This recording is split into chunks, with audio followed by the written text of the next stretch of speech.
You picture a single bacterium, tiny, fragile, yet capable of bringing down an entire body. Its walls seem solid, but what if the weakness is hidden within? Welcome to Rest Academy, where we calmly explore the science of medicine as you rest. Tonight, we'll unfold a calm but rigorous introduction to antibiotics, how small molecules break microbial defenses, why resistance always lurks, and what these battles reveal about the delicate balance between life and disease. To make this journey complete, I've prepared a free practical guide with a concise summary of tonight's lesson, waiting in the description like a map you can return to whenever needed. Breathe slowly, let your mind settle, and let's begin. The surface of a bacterium is not smooth, but built of rigid layers that act like a fortress wall. You can imagine a thin ceramic shell surrounding a fragile balloon, where a crack lets pressure escape and collapse follow. This protective wall is called the cell wall, and in most bacteria it is composed of a lattice of molecules known as peptidoglycans. A peptidoglycan is a repeating chain of sugars linked by short peptides, forming a mesh that gives shape and prevents rupture when water pushes inside. Without this structure, bacteria cannot maintain internal balance, and the simple force of osmosis would burst them. The process of building this wall requires specialized enzymes. One group links the sugar units, another, called penicillin binding proteins, joins the peptide chains to cross-stitch the network. These steps create stability, much like mortar fixes bricks in place. If either the sugar backbone or the peptide crosslinks are interrupted, the structure weakens. When the lattice breaks, nutrients and ions leak, and the organism loses its ability to divide safely. Different classes of antibiotics exploit this weak point. Some prevent the formation of new sugar chains, halting construction at the earliest stage. Others bind to the proteins that join the peptides, making the wall porous. In both cases, the result is fatal instability. In clinical settings, this vulnerability explains why wall-targeting antibiotics often act quickly. A patient with pneumonia caused by susceptible bacteria may improve rapidly once the wall synthesis is interrupted. Yet if the infection does not respond, it can hint at bacteria that either lack a typical wall or have altered their enzymes. That situation signals the need for professional assessment rather than persistence with the same drug. Reflecting on this, you realize that something as invisible as a microbe survives only by the integrity of a thin layer of molecules. A shell smaller than the wavelength of light becomes the decisive factor between life and death.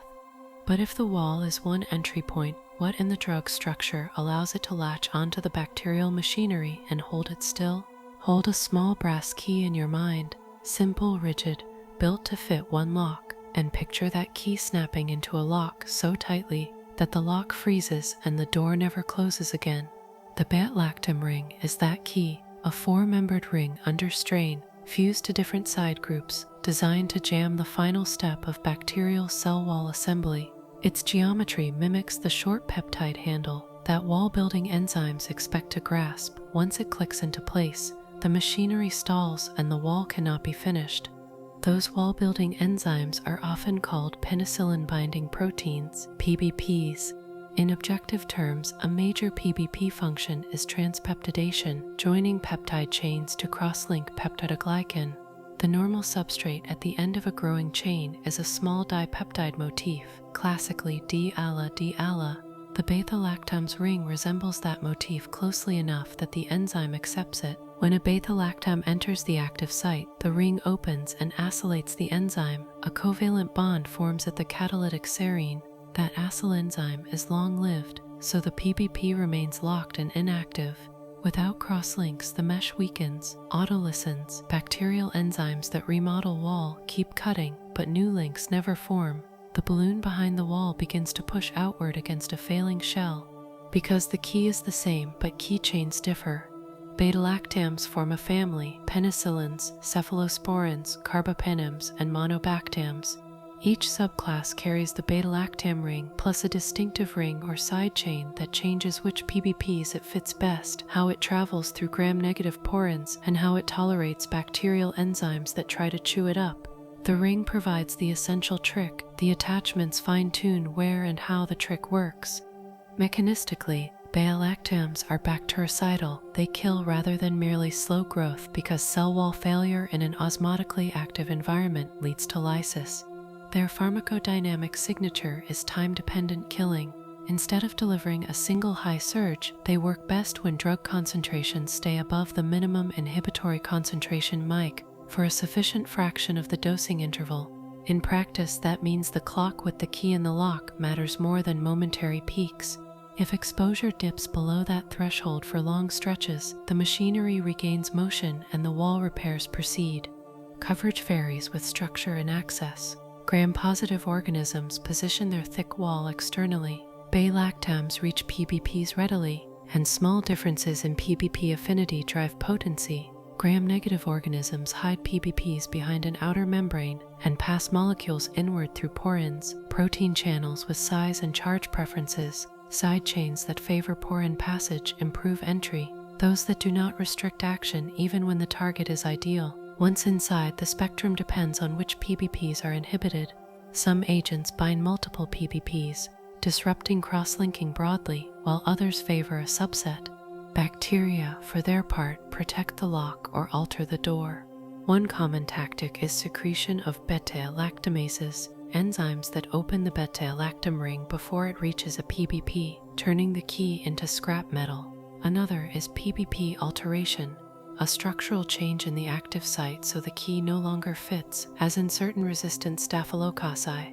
Gram-negatives may also reduce the number or size of porins or increase efflux pumps, limiting the drug's time near PBPs. These countermeasures explain why two beta-lactams with the same core can behave differently in the same species. A small side chain change can mean the difference between entry and exclusion, binding and slipping. Tissue access adds more layers. In most tissues with steady blood flow, beta-lactams distribute well into extracellular spaces, which suits a target located outside the bacterial cytoplasm. In the central nervous system, penetration across the blood-brain barrier is limited under normal conditions, but improves when menings are inflamed. This is why some molecules in the class are used for meningitis, while others are less suited. In pulmonary and urinary spaces, drug presence depends on solubility and elimination. Hydrophilic beta-lactams often reach high urinary levels because they are cleared renally, which can be advantageous for infections confined to that tract. A conceptual point clarifies why beta-lactams spare human cells. Human cells lack peptidoglycan and PBPs. They use cholesterol-rich membranes and cytoskeletal proteins, not cell walls, to maintain shape. The beta-lactam key has no human lock to jam. This selective targeting is the foundation for the class's long-standing role in therapy. That said, the immune system can respond to beta-lactam structures or their breakdown products. Hypersensitivity reactions are well recognized. The manifestations range in severity, and their evaluation belongs to clinical care. But the principle is simple. A selective molecular key can still be noticed by an immune system trained to recognize patterns. Within the class, certain patterns recur. Penicillins share a bicyclic nucleus beta-lactam fused to a thiazolidine ring. Variations on the side chain shift PBP affinity, beta-lactamase stability, and porin passage. Cephalosporins carry a dihydrothiazine ring fused to the beta-lactam, which allows broader side chain modifications at two positions. As generations progress, typical activity trends from more gram-positive toward more gram-negative coverage, with exceptions by design. Carbapenems place a carbon in the ring where a sulfur sits in penicillins, tightening the key and conferring broad PBP affinity. Their spectrum is wide, but that breadth carries stewardship concerns. Monobactams retain only the beta-lactam ring with tailored side groups. Certain members focus activity on gram-negative aerobes and can be useful when sensitivities or allergies narrow choices. Two additional dynamics shape performance. First, the inoculum effect. High bacterial burdens can produce enzyme concentrations and microenvironments that degrade or sequester drug, reducing apparent potency. Second, biofilms. Structured communities on surfaces can slow diffusion and alter bacterial physiology, making the same key less effective because the lock is embedded in a shielded matrix. Both scenarios remind you that pharmacology and microbiology are partners. Concentration at the target and the target state both matter. From a systems view, beta-lactams do not act alone in the body. The immune system clears damaged bacteria, scavenges fragments, and localizes inflammation. The kidneys eliminate drug and metabolites. The liver processes certain members. These cooperations and constraints explain why the same agent can feel strikingly effective in one setting, yet underwhelming in another. They also underscore a safety principle appropriate for learning at night. Understanding mechanisms builds judgment, but decisions about individuals require a clinician's full view of context. A short, quiet reflection ties this together. A small, strained ring becomes a precise instrument because it imitates a natural handle. Its power lies not in force, but in resemblance. You borrow the machine's own expectations and turn them gently against it. Now that you can see how the ring works as a key, you may wonder how the earliest keys were shaped, which doors they opened reliably, and what their limitations taught us. Those answers begin with the first group that carried this ring into practice. Let's place the first group of beta-lactams gently under the lamp, the penicillins. Think of them as the earliest keys carved from this family, simple at first, then gradually reshaped for broader doors. The nucleus of every penicillin is a beta-lactam ring, fused to a thiazolidine ring.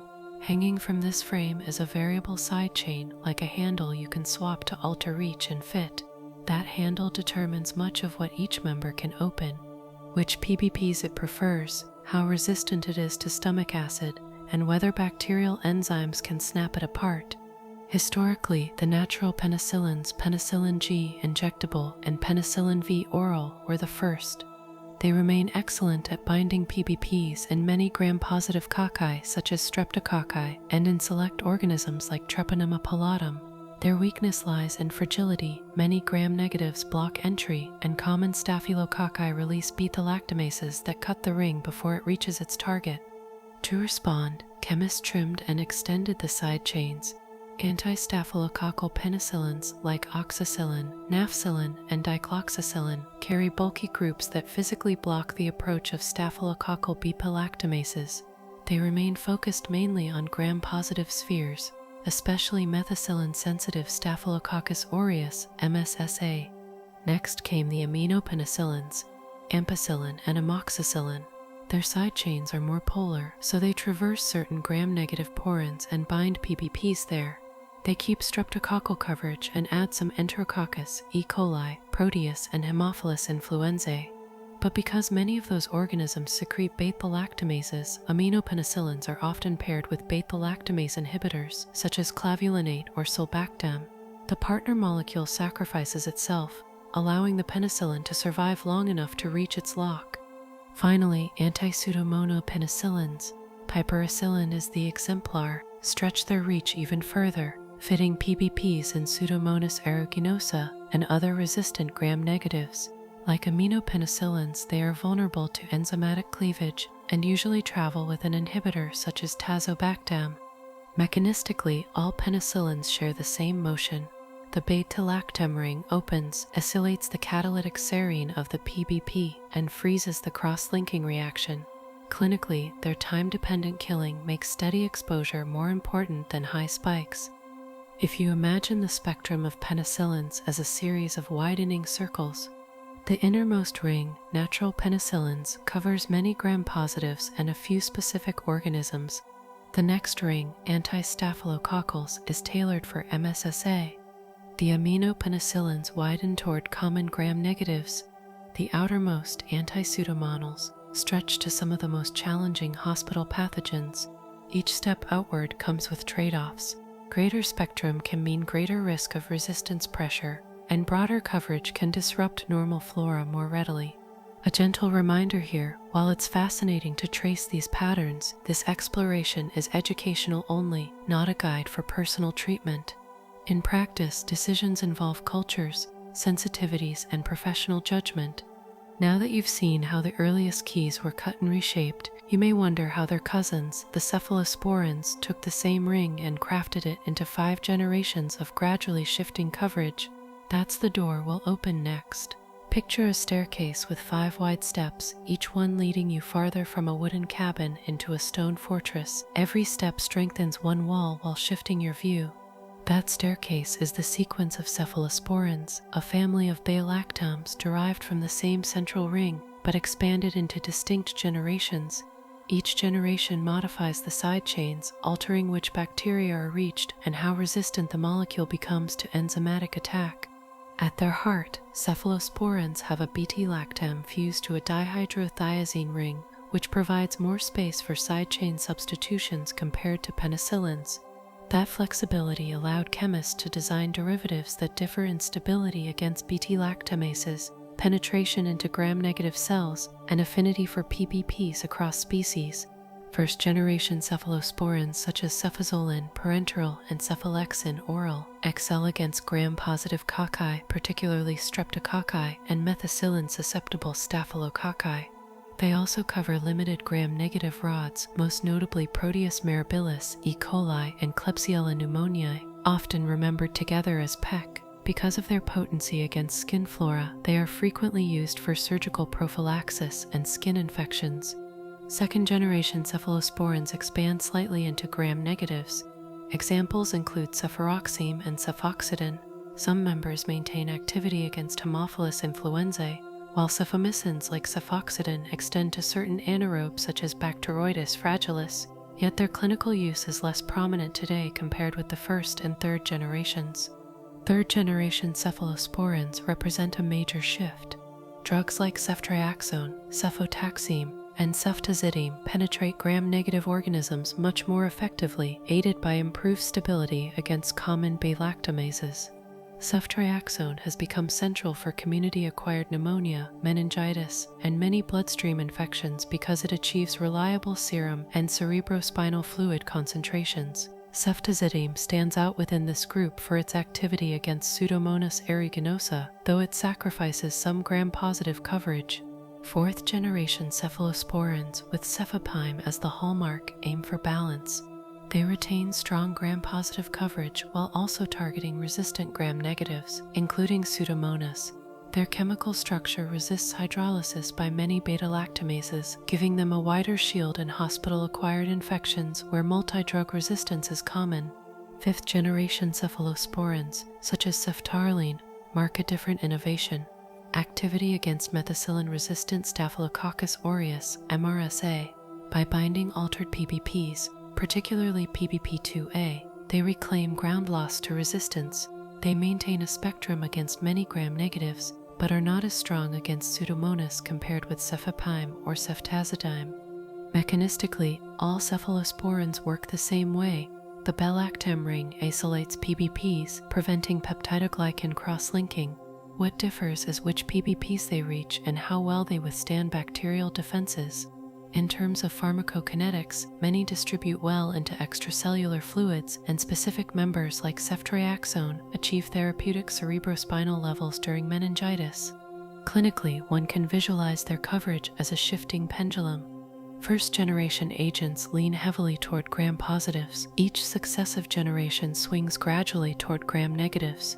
Along the arc, there are exceptions. Ceftazidime prioritizes Pseudomonas, ceftaroline prioritizes MRSA, while cefepime strives for equilibrium. Bacterial resistance arises here as elsewhere. Extended-spectrum beta-lactamases, ESBLs, and Enterobacteriaceae can break many third-generation cephalosporins, forcing reliance on carbapenems. AMP-C beta-lactamases, inducible in organisms like Enterobacter cloacae, may hydrolyze multiple cephalosporins under selective pressure. These challenges illustrate that while the staircase provides new vantage points, microbes often carve their own steps downward to evade pursuit. From a systems view, cephalosporins exemplify the balance between innovation and microbial countermeasure. Their breadth, relative safety, and multiple routes of administration explain their enduring role. Yet indiscriminate use accelerates resistance, turning once reliable steps into fragile boards. A brief reflection: imagine crossing a bridge where each span is sturdier but more complex. Progress feels secure, yet the river below carves constantly at the supports. That is the cephalosporin story, each generation an engineered span, each challenged by flowing resistance.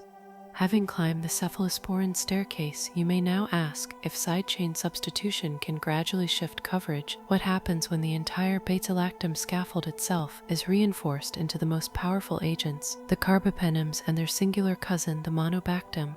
That answer unfolds next, Imagine tossing a stone into a pond and seeing ripples extend in every direction. Now imagine throwing a much larger rock, one that churns the entire surface into waves. That is the role of carbapenems, antibiotics designed as broad-spectrum forces within the Beta-Lactam family. Their core resembles penicillins, but with a carbon replacing sulfur in the ring and a double bond adding rigidity. These subtle changes create remarkable resilience against many beta-lactamases and high affinity for diverse PPPs across gram-positive and gram-negative organisms. The main carbapenems in clinical use include imipenem, meropenem, doropenem, and ertapenem. Imipenem was the first, notable for combining with celestatin, an inhibitor of renal dehydropeptidase that prevents the drug's breakdown in the kidney. Meropenem and doropenem share broad coverage but differ slightly in stability and central nervous system penetration. Ertapenem stands apart. Once daily dosing makes it convenient, but it lacks activity against Pseudomonas aeruginosa and Acinetobacter, limiting its role in severe nosocomial infections. Mechanistically, carbapenems act like other beta-lactams binding PBPs, halting cross-linking and inducing bacterial lysis. Their distinction lies in spectrum. They are effective against most gram-positives, excluding MRSA and some Enterococcus, many gram-negatives including ESBL-producing Enterobacteriaceae and Anaerobes. Their potency leads clinicians to describe them as last-line or reserve agents, used when resistance undermines other drugs. Resistance, however, has emerged. Some bacteria produce carbapenemases, specialized beta-lactamases that hydrolyze even these sturdy molecules. Variants such as KPC, Klebsiella pneumoniae carbapenemase, NDM, New Delhi metallo-beta-lactamase, and oxy-type enzymes spread through plasmids, transferring between species. Other strategies include porin loss in gram-negatives and efflux pump upregulation, which together reduce drug concentration at PBPs. These adaptations transform once reliable therapy into a precarious option. Beside carbapenems stands the Monobactam austrianum, structurally a single beta-lactam ring without fused neighbors. Its uniqueness grants selective activity, strong against gram-negative Aerobes, including Pseudomonas, but weak against gram-positives and Anaerobes. Importantly, austrianum does not cross-react immunologically with penicillins in most patients, making it valuable when severe allergies limit choices. Pharmacologically, carbapenems distribute widely into extracellular spaces and achieve therapeutic concentrations in the central nervous system during meningitis, particularly meropenem. Their time-dependent killing parallels other beta-lactams, so maintaining plasma levels above MIC is crucial. Toxicity can include seizures, especially with imipenem in high doses or in renal impairment, reflecting its central nervous system penetration. Austrianum, in contrast, is generally well tolerated, though resistance emerges if beta-lactamases capable of breaking it down are present. Clinically, carbapenems often appear in settings where infections involve multi-drug-resistant gram-negatives, polymicrobial abdominal sepsis, or hospital-acquired pneumonias with high-risk organisms. Austrianum fills narrower niches, particularly in allergic patients needing gram-negative coverage. The contrast is stark. Carbapenems are the rock that stirs the pond, while austrianum is the stone that strikes a single target cleanly. From a stewardship perspective, using carbapenems indiscriminately accelerates carbapenems prevalence.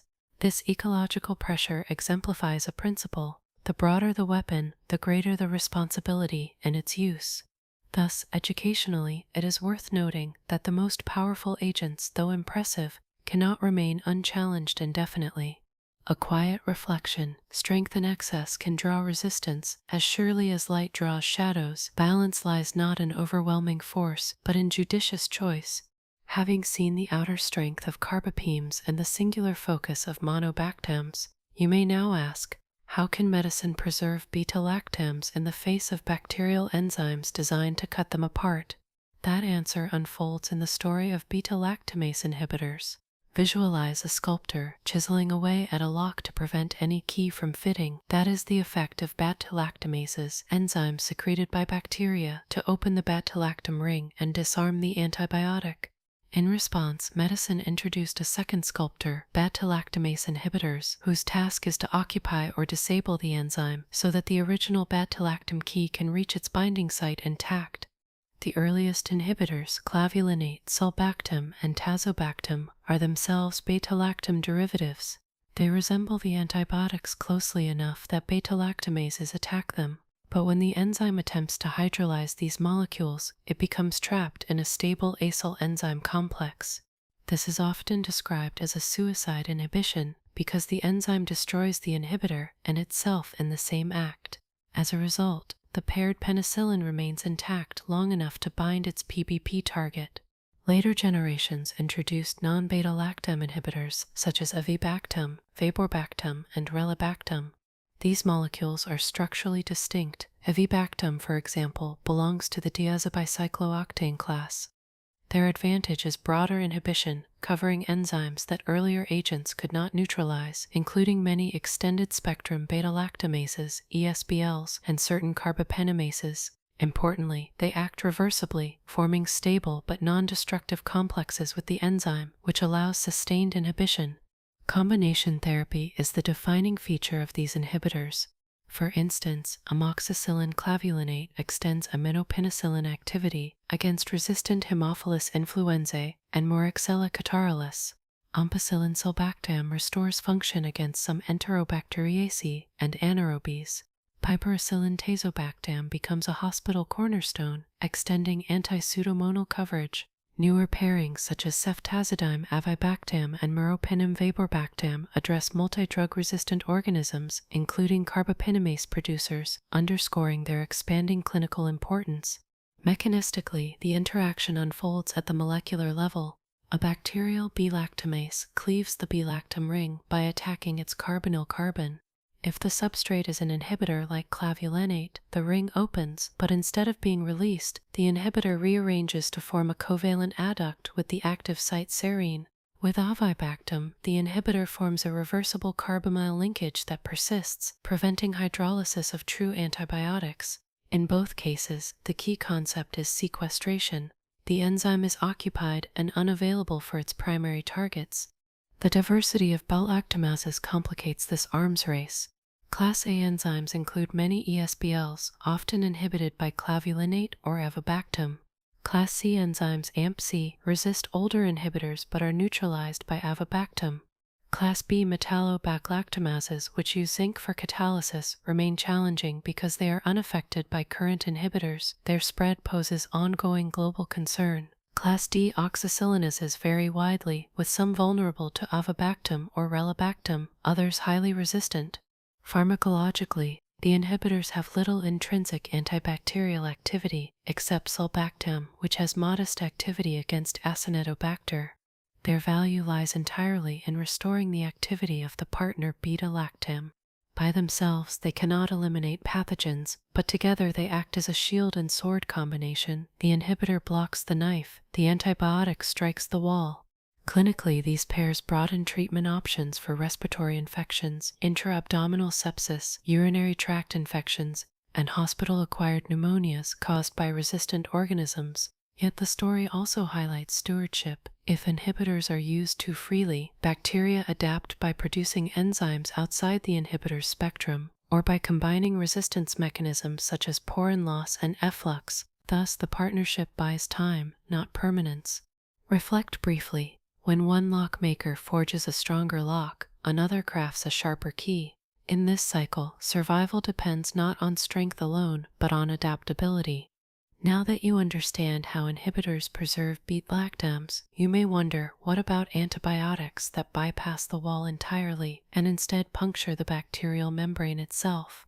That path leads us next to cell membrane targeting agents. Picture a soap bubble resting on a table, its iridescent surface delicate, tense, and containing the air within.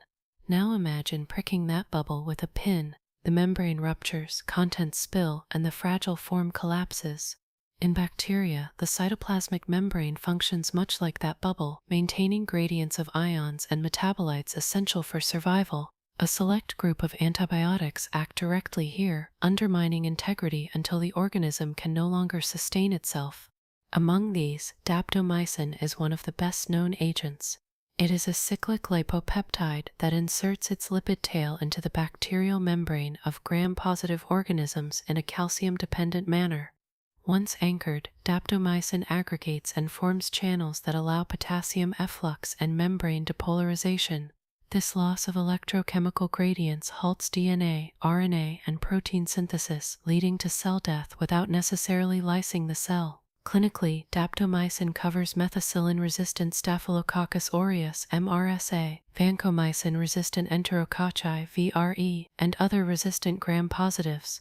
However, it is inactive in pulmonary infections because lung surfactant inactivates it.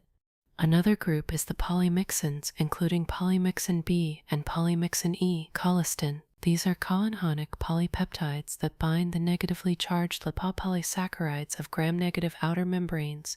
Their hydrophobic tails insert into the bilayer, disrupting its organization and increasing permeability. Water and ions rush across the damaged barrier, leading to cell swelling and lysis. Polymyxins are effective against multi-drug resistant gram-negatives such as Pseudomonas, Acinetobacter, and Klebsiella, yet their toxicity, particularly nephrotoxicity and neurotoxicity, limits their role to salvage therapy when alternatives fail. Mechanistically, membrane-active antibiotics differ from wall-active beta-lactams. Instead of interfering with synthesis, they cause immediate structural collapse. This rapid action explains why many are bactericidal. However, their selectivity depends on charge interactions. Polymyxins preferentially bind to the outer membranes of gram-negatives due to high lipid A content, whereas daptomycin is drawn to gram-positive membranes enriched in phosphatidylglycerol. This selective affinity spares human cell membranes, which contain cholesterol and different phospholipid distributions. Resistance to these agents also emerges.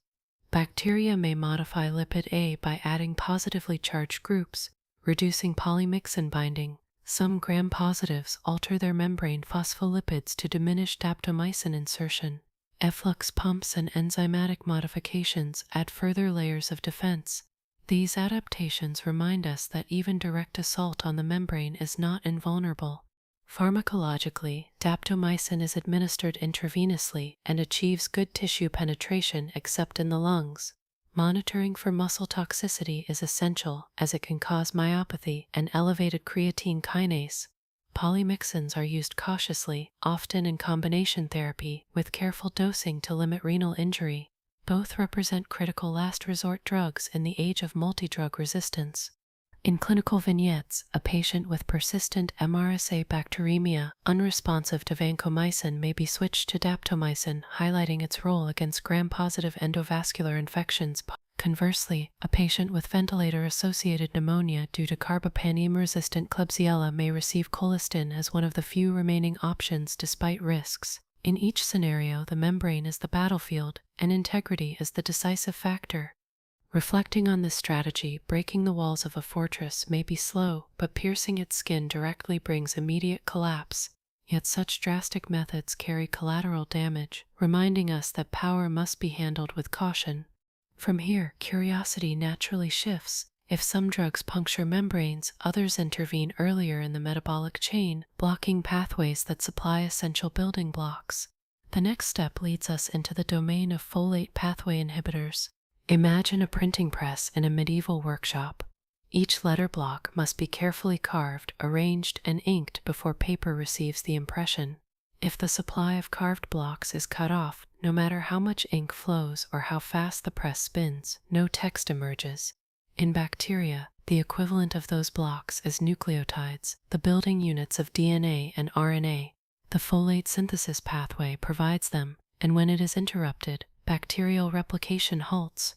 Humans obtain folate, vitamin B9 from diet, but bacteria must synthesize it de novo. They start with para-aminobenzoic acid, PABA, condensing it into dihydropteroate through the enzyme dihydropteroate synthase, then into dihydrofolate, DHF, and finally into tetrahydrofolate, THF, through dihydrofolate reductase. THF donates 1 carbon units essential for purine and thymidylate synthesis, without which DNA and RNA cannot form. Antibiotics exploit this dependence by striking at 2 key enzymatic steps. The sulfonamides, e.g. sulfamethoxazole, are structural analogues of PBA. They compete for binding to dihydropteroate synthase, preventing incorporation of PBA and halting DHF formation. Because this blockage is competitive, high concentrations of PBA from environment or metabolism can reduce sulfonamide efficacy. The second blow comes from trimethoprim, which inhibits dihydrofolate reductase, blocking conversion of DHF to THF. Alone, each drug is bacteriostatic, halting growth but not killing. When combined as trimethoprim sulfamethoxazole, TMP-SMX, cotrimoxazole, they act sequentially, blocking consecutive steps of folate metabolism. This synergy makes the combination bactericidal against many organisms, a rare instance where two static drugs yield a cidal effect. Clinically, TMP-SMX is used against urinary tract infections, Pneumocystis jirovecii pneumonia, certain gastrointestinal pathogens, and community-acquired MRSA. Sulfonamides alone are now less common due to resistance and side effects, but remain foundational in this story. Mechanistically, the effect unfolds at the molecular level. Without THF, bacteria cannot synthesize thymidylate, TTMP, purines, or certain amino acids. DNA replication stalls, RNA transcription falters, and protein synthesis diminishes. It is as though the printing press turns but produces only blank pages. Resistance mechanisms include increased production of PABA, altered dihydropteroate synthase with reduced sulfonamide binding, or plasmid-encoded dihydrofolate reductases resistant to trimethoprim. Efflux pumps can also reduce intracellular concentrations. Such strategies erode the once universal potency of these drugs, underscoring the evolutionary arms race. Pharmacologically, TMP-SMX distributes well, penetrates cerebrospinal fluid, and is orally bioavailable. Adverse effects reflect both immunologic reactions and metabolic disturbances, hypersensitivity reactions, cytopenias from folate deficiency, hemolysis in glucose 6-phosphate dehydrogenase deficiency, and hyperkalemia from renal effects. Awareness of these limitations informs careful clinical use. In practice, TMP-SMX illustrates the principle of pathway blockade by striking not at the final product but at upstream supply. Antibiotics can deprive bacteria of essential precursors. This strategy complements wall targeting and membrane puncturing drugs, broadening the therapeutic repertoire. Sometimes the most effective intervention is not force against the walls, but silence in the workshop where the presses fall still because the blocks never arrive. If folate pathway inhibitors interfere with building blocks, the next question arises: what if the DNA itself becomes the target, its strands nicked, twisted, or fragmented beyond repair? That path leads us into the realm of DNA integrity disruptors. Visualize a tightly bound rope coiled into loops. If a knife slashes across it, fibers fray, strands snap, and the rope no longer bears weight. For bacteria, the rope is DNA. And when it is damaged, the blueprint of life unravels. Some antibiotics act here, not by starving the cell of precursors, but by directly undermining the stability and integrity of its genetic material. One such drug is metronidazole, a nitroimidazole. It is a prodrug inactive until reduced in anaerobic environments. Inside anaerobic bacteria and protozoa, low redox potential electron transport proteins reduce the nitro group of metronidazole, generating reactive intermediates. These intermediates form free radicals that attack DNA, causing strand breaks, loss of helical structure, and eventual cell death. Aerobic organisms generally resist this process because they lack the necessary reduction systems, which confines metronidazol's activity to anaerobics and certain protozoa, such as Giardia lamblia and Trichomonas vaginalis. Another DNA-targeting agent is nitrofurantoin, a nitrofuran derivative. It also undergoes intracellular reduction, producing reactive oxygen species and electrophilic metabolites. These compounds damage DNA, RNA, and proteins simultaneously, leading to a broad assault on bacterial macromolecules. Because nitrofurantoin concentrates in urine, it is particularly useful in treating uncomplicated urinary tract infections, where its localized effect achieves high efficacy with relatively low systemic exposure. Both metronidazole and nitrofurantoin are classified as bactericidal, reflecting the irreversible nature of DNA damage. Unlike folate pathway inhibitors, which halt growth by depleting precursors, these drugs directly cut into the genetic rope. Mechanistically, the actions can be understood through electron transfer chemistry. Reduction of nitro groups produces unstable radicals. These radicals seek out electron-rich sites, including DNA bases. Covalent modifications and strand breaks follow, overwhelming bacterial repair mechanisms. In nitrofurantoin's case, the simultaneous targeting of multiple biomolecules explains why resistance develops slowly compared with other antibiotics. Resistance, however, is not absent. Some organisms reduce drug uptake or alter nitroreductase enzymes, diminishing activation of the prodrug. In others, enhanced DNA repair pathways mitigate the damage. Still, widespread resistance remains relatively uncommon compared with many other classes. Pharmacologically, metronidazole achieves excellent tissue penetration, including abscesses and the central nervous system, making it invaluable for anaerobic infections in deep spaces. Adverse effects include gastrointestinal upset, metallic taste, peripheral neuropathy with prolonged use, and the well-known disulfiram-like reaction when combined with alcohol. Nitrofurantoin's adverse profile centers on pulmonary toxicity with long-term use, ranging from hypersensitivity pneumonitis to chronic pulmonary fibrosis, as well as hemolysis in patients with glucose 6-phosphate dehydrogenase deficiency. Clinically, the two agents are distinguished by their niches: metronidazole for systemic and anaerobic infections, nitrofurantoin for urinary tract infections. Both emphasize the theme that directly damaging DNA is a potent, if selective, means of bacterial control. To end a story, one might tear the book's pages or blur its ink. So too do these agents, shredding the genetic script so no chapter can be read. Having seen how antibiotics can scar and sever DNA, a natural question arises: what if instead of damaging DNA directly, drugs interfere with the enzymes that copy or transcribe it, stalling the machinery itself? That introduces us to polymerase and gyrase inhibitors. Envision a long ribbon winding around itself into tight coils. To copy its message, the ribbon must unwind smoothly, and specialized hands uncoil and rewind it without tearing. In bacteria, these hands are DNA gyrase and topoisomerase IV, enzymes that control DNA supercoiling and separation during replication. Another set of hands, RNA polymerase, reads the DNA and produces RNA. Antibiotics that interfere with these enzymes halt the transcription and replication machinery at its core. The most prominent class here is the fluoroquinolones. These agents, ciprofloxacin, levofloxacin, moxifloxacin, and gemifloxacin, stabilize the DNA enzyme complex after gyrase or topoisomerase IV introduces nicks into the DNA to relieve torsional stress. Normally, the enzyme reseals these breaks. Fluoroquinolones prevent religation, leaving fragmented DNA. The result is catastrophic. Double-stranded breaks accumulate, chromosomes shatter, and bacterial death follows.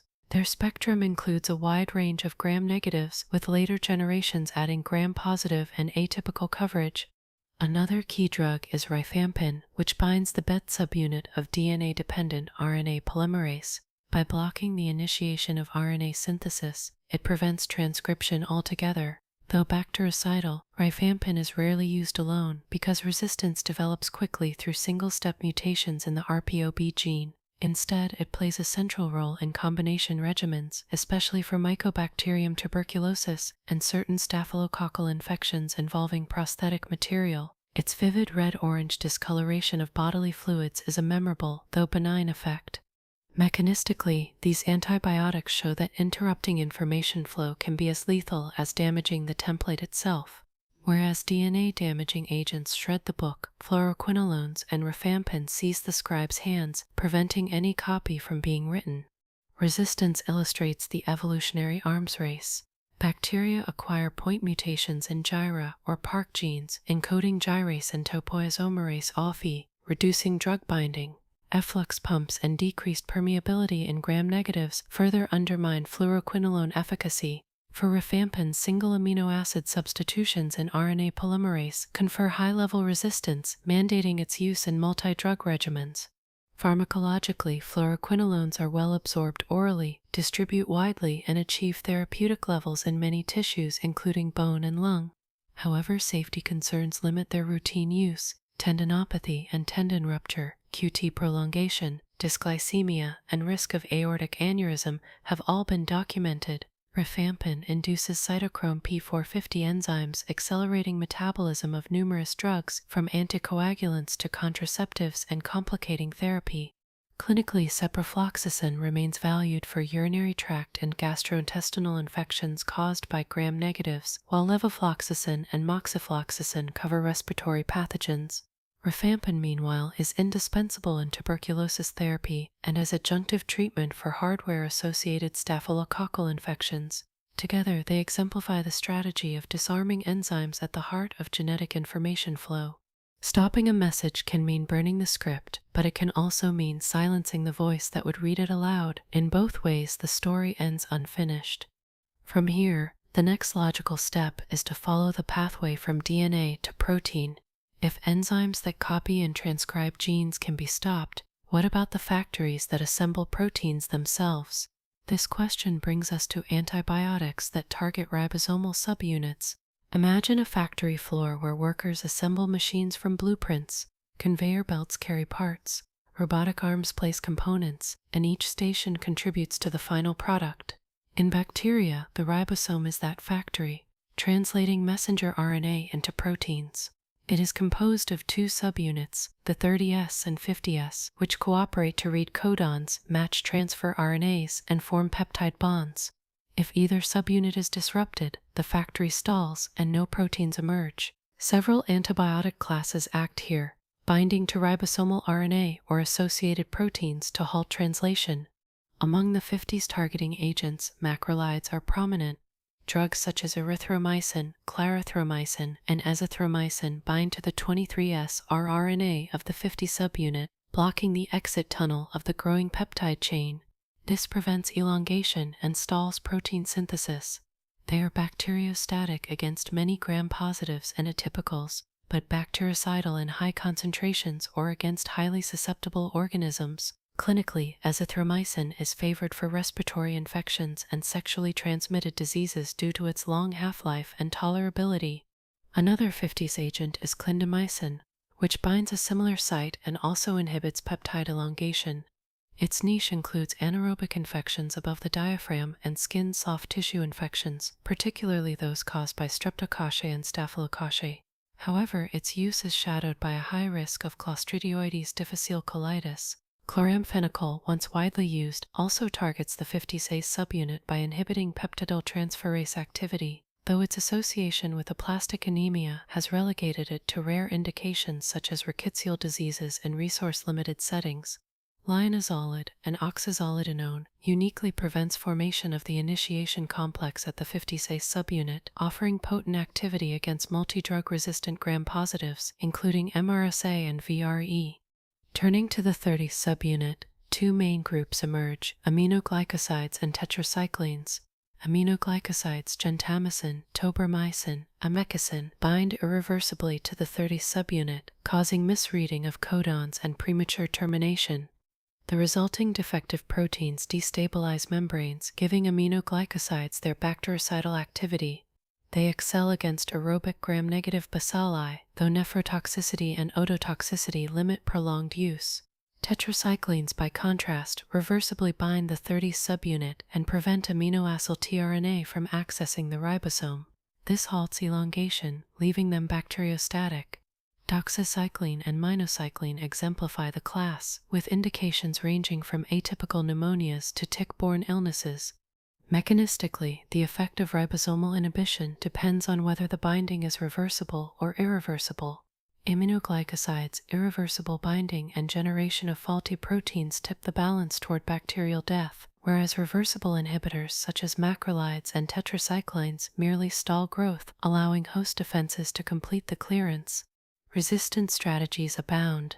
Bacteria may methylate ribosomal RNA, preventing macrolide binding, produce enzymes that acetylate or phosphorylate aminoglycosides, or pump tetracyclines out of the cell.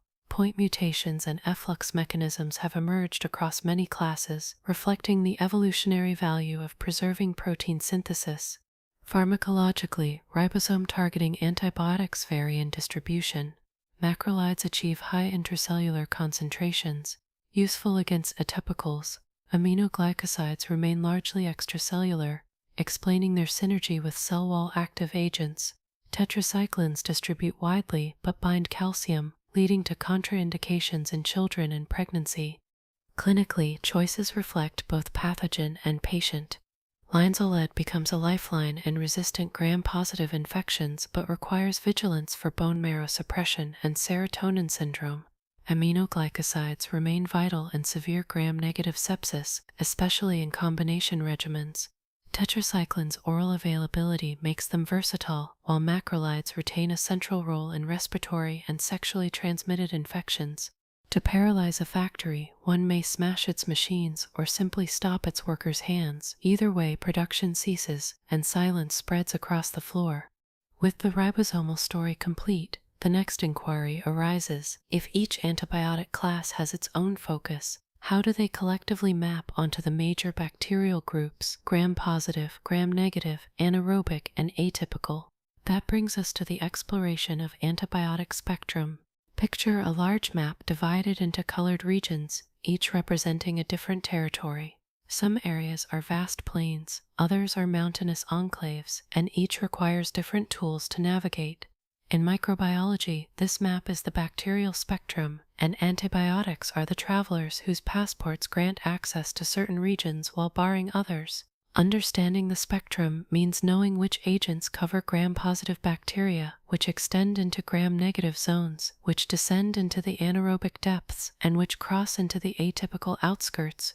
Starting with gram-positive bacteria, cell walls thick with peptidoglycan define this group. Classic staphylococcal infections can be treated with anti-staphylococcal penicillins, e.g. nafcillin, oxacillin, dicloxacillin, or first-generation cephalosporins, e.g. cefazolin, cephalexin. When methicillin sensitivity is confirmed, methicillin-resistant Staphylococcus aureus (MRSA) requires stronger agents, vancomycin, linezolid, daptomycin, or ceftaroline. Streptococcal infections often respond to natural penicillin or amino penicillins, amoxicillin, ampicillin, while Enterococcus demands amino penicillins or, in resistant cases, linezolid or daptomycin.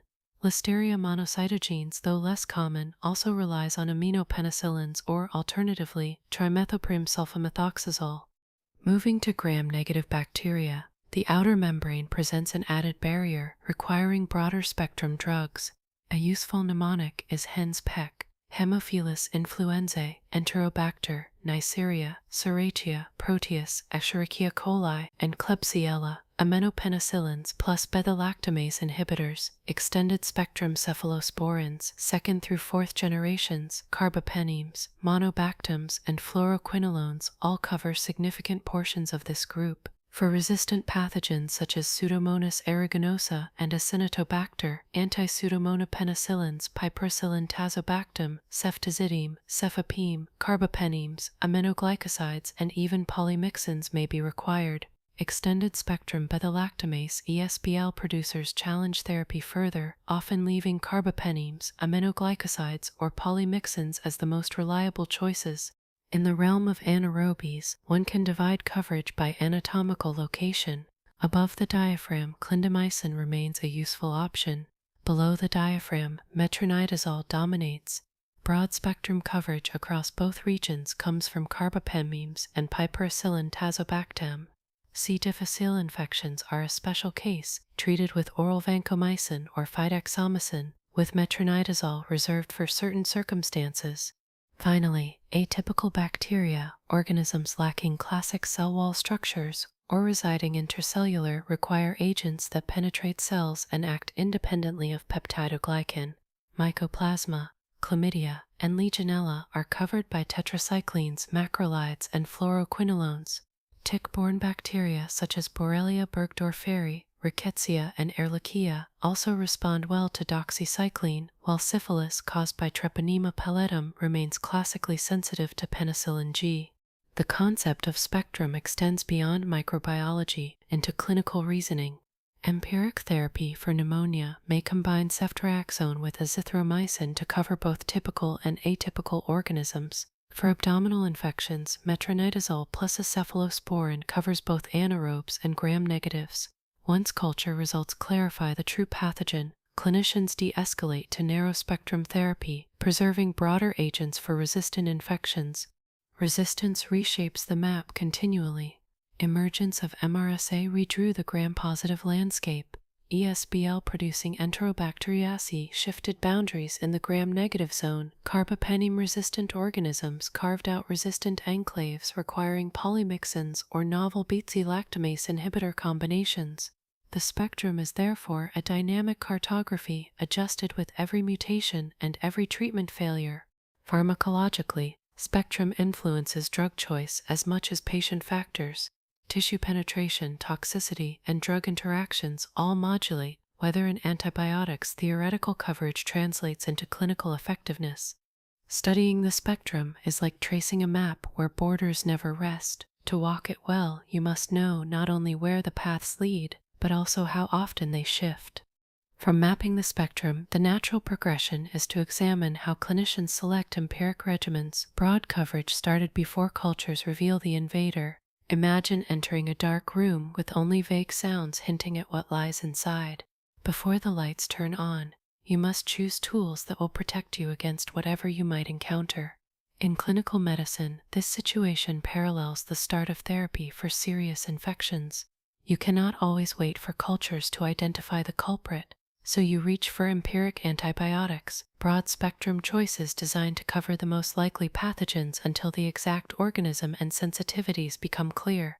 For community-acquired pneumonia, the decision balances gram-positive organisms such as Streptococcus pneumonia with atypicals like Mycoplasma and Chlamydophila and gram-negatives such as Haemophilus influenzae. One empiric option is a respiratory fluoroquinolone, e.g. levofloxacin or moxifloxacin, covering both typical and atypical organisms in a single agent. Alternatively, ceftriaxone or another beta-lactam can be combined with a macrolide or doxycycline to broaden coverage while maintaining targeted activity. In hospital-acquired pneumonia, concerns shift to resistant pathogens, MRSA and Pseudomonas aeruginosa. Here, empiric regimens commonly include vancomycin or linezolid for MRSA coverage, plus piperacillin tazobactam, cefepime, ceftazidime, or a carbapenem for Pseudomonas. In select cases, aminoglycosides or fluoroquinolones provide additional gram-negative support. The principle is to anticipate hospital flora shaped by prior antibiotic exposure and prolonged stays. Intra-abdominal infections highlight the need for both gram-negative and anaerobic coverage. Carbapenems or piperacillin tazobactam can serve as single-agent therapies. Alternatively, metronidazole paired with ceftriaxone, cefepime, or ciprofloxacin provides complementary coverage. These regimens protect against Enterobacteriaceae and anaerobics such as Bacteroides fragilis, common in perforated viscus or abscesses. For skin and soft tissue infections, empiric therapy depends on severity and setting. Mild cases may be addressed with oral agents active against streptococci and MSSA, such as dicloxacillin or cephalosporins. In more severe infections, particularly where MRSA is a concern, vancomycin, linezolid, or daptomycin may be initiated intravenously. Coverage for polymicrobial infections, such as diabetic foot ulcers, often requires the addition of agents against gram-negatives and anaerobes. Urinary tract infections illustrate the importance of stratification. Simple cystitis may be treated empirically with nitrofurantoin, TMP-SMX, or fosfomycin. Pyelonephritis often requires ceftriaxone or a fluoroquinolone. Complicated cases involving catheters or structural abnormalities raise suspicion for resistant gram-negatives, necessitating broader coverage with piperacillin tazobactam, cefepime, or carbapenems, sometimes supplemented by vancomycin if gram-positive cocci are suspected. Central nervous system infections present unique challenges because only certain drugs penetrate the blood-brain barrier effectively. For community-acquired meningitis in adults, empiric coverage often includes vancomycin plus ceftriaxone, with ampicillin added for patients at risk of listeria, older adults, neonates, immunocompromised. In post-surgical meningitis, empiric therapy expands to cover MRSA and Pseudomonas, commonly with vancomycin plus cefepime or meropenem. Sepsis of unclear origin demands a combination that covers gram-positive, gram-negative, and anaerobic bacteria simultaneously. Vancomycin plus piperacillin tazobactam or a carbapenem is a common empiric pairing, offering wide coverage until cultures narrow the field. De-escalation based on results reduces toxicity and slows resistance emergence. These choices exemplify a guiding principle. Empiric therapy should be broad enough to cover probable pathogens, yet flexible enough to narrow once data arrive. Tissue penetration, patient comorbidities, and local resistance patterns all shape the initial decision. Stepping into the dark requires a wide shield, but once the lights flicker on, precision becomes possible, and the shield can be set aside. From empiric choices, attention turns to the adverse effects that accompany these agents, unintended consequences that often shape clinical decision-making as much as antimicrobial activity itself. Think of a medicine cabinet where each bottle promises healing, yet beneath the label lies a shadow of possible harm. Antibiotics, though life-saving, carry adverse effects that range from nuisance to life-threatening. Understanding these reactions is essential because choosing therapy often involves balancing microbial coverage against the risk of collateral damage to the patient. One common thread across many classes is neurotoxicity. High concentrations of penicillins, cephalosporins, and carbapenems can penetrate the central nervous system, lowering seizure thresholds and precipitating convulsions. Polymyxins may induce confusion and dizziness, while linezolid can cause peripheral neuropathy with prolonged exposure alongside serotonin syndrome when combined with serotonergic agents. Hematologic effects also warrant caution. Chloramphenicol is notorious for aplastic anemia, an idiosyncratic and often fatal complication. Linezolid can cause reversible bone marrow suppression, leading to pancytopenia. Trimethoprim sulfamethoxazole, TMP-SMX, may induce megaloblastic anemia by interfering with folate metabolism or trigger hemolysis in glucose 6-phosphate dehydrogenase G6PD deficiency. Cephalosporins and penicillins can provoke immune-mediated hemolytic anemia detected by a positive Coombs test. The renal system is another frequent target. Aminoglycosides exert direct nephrotoxicity through accumulation in renal tubular cells, leading to acute tubular necrosis.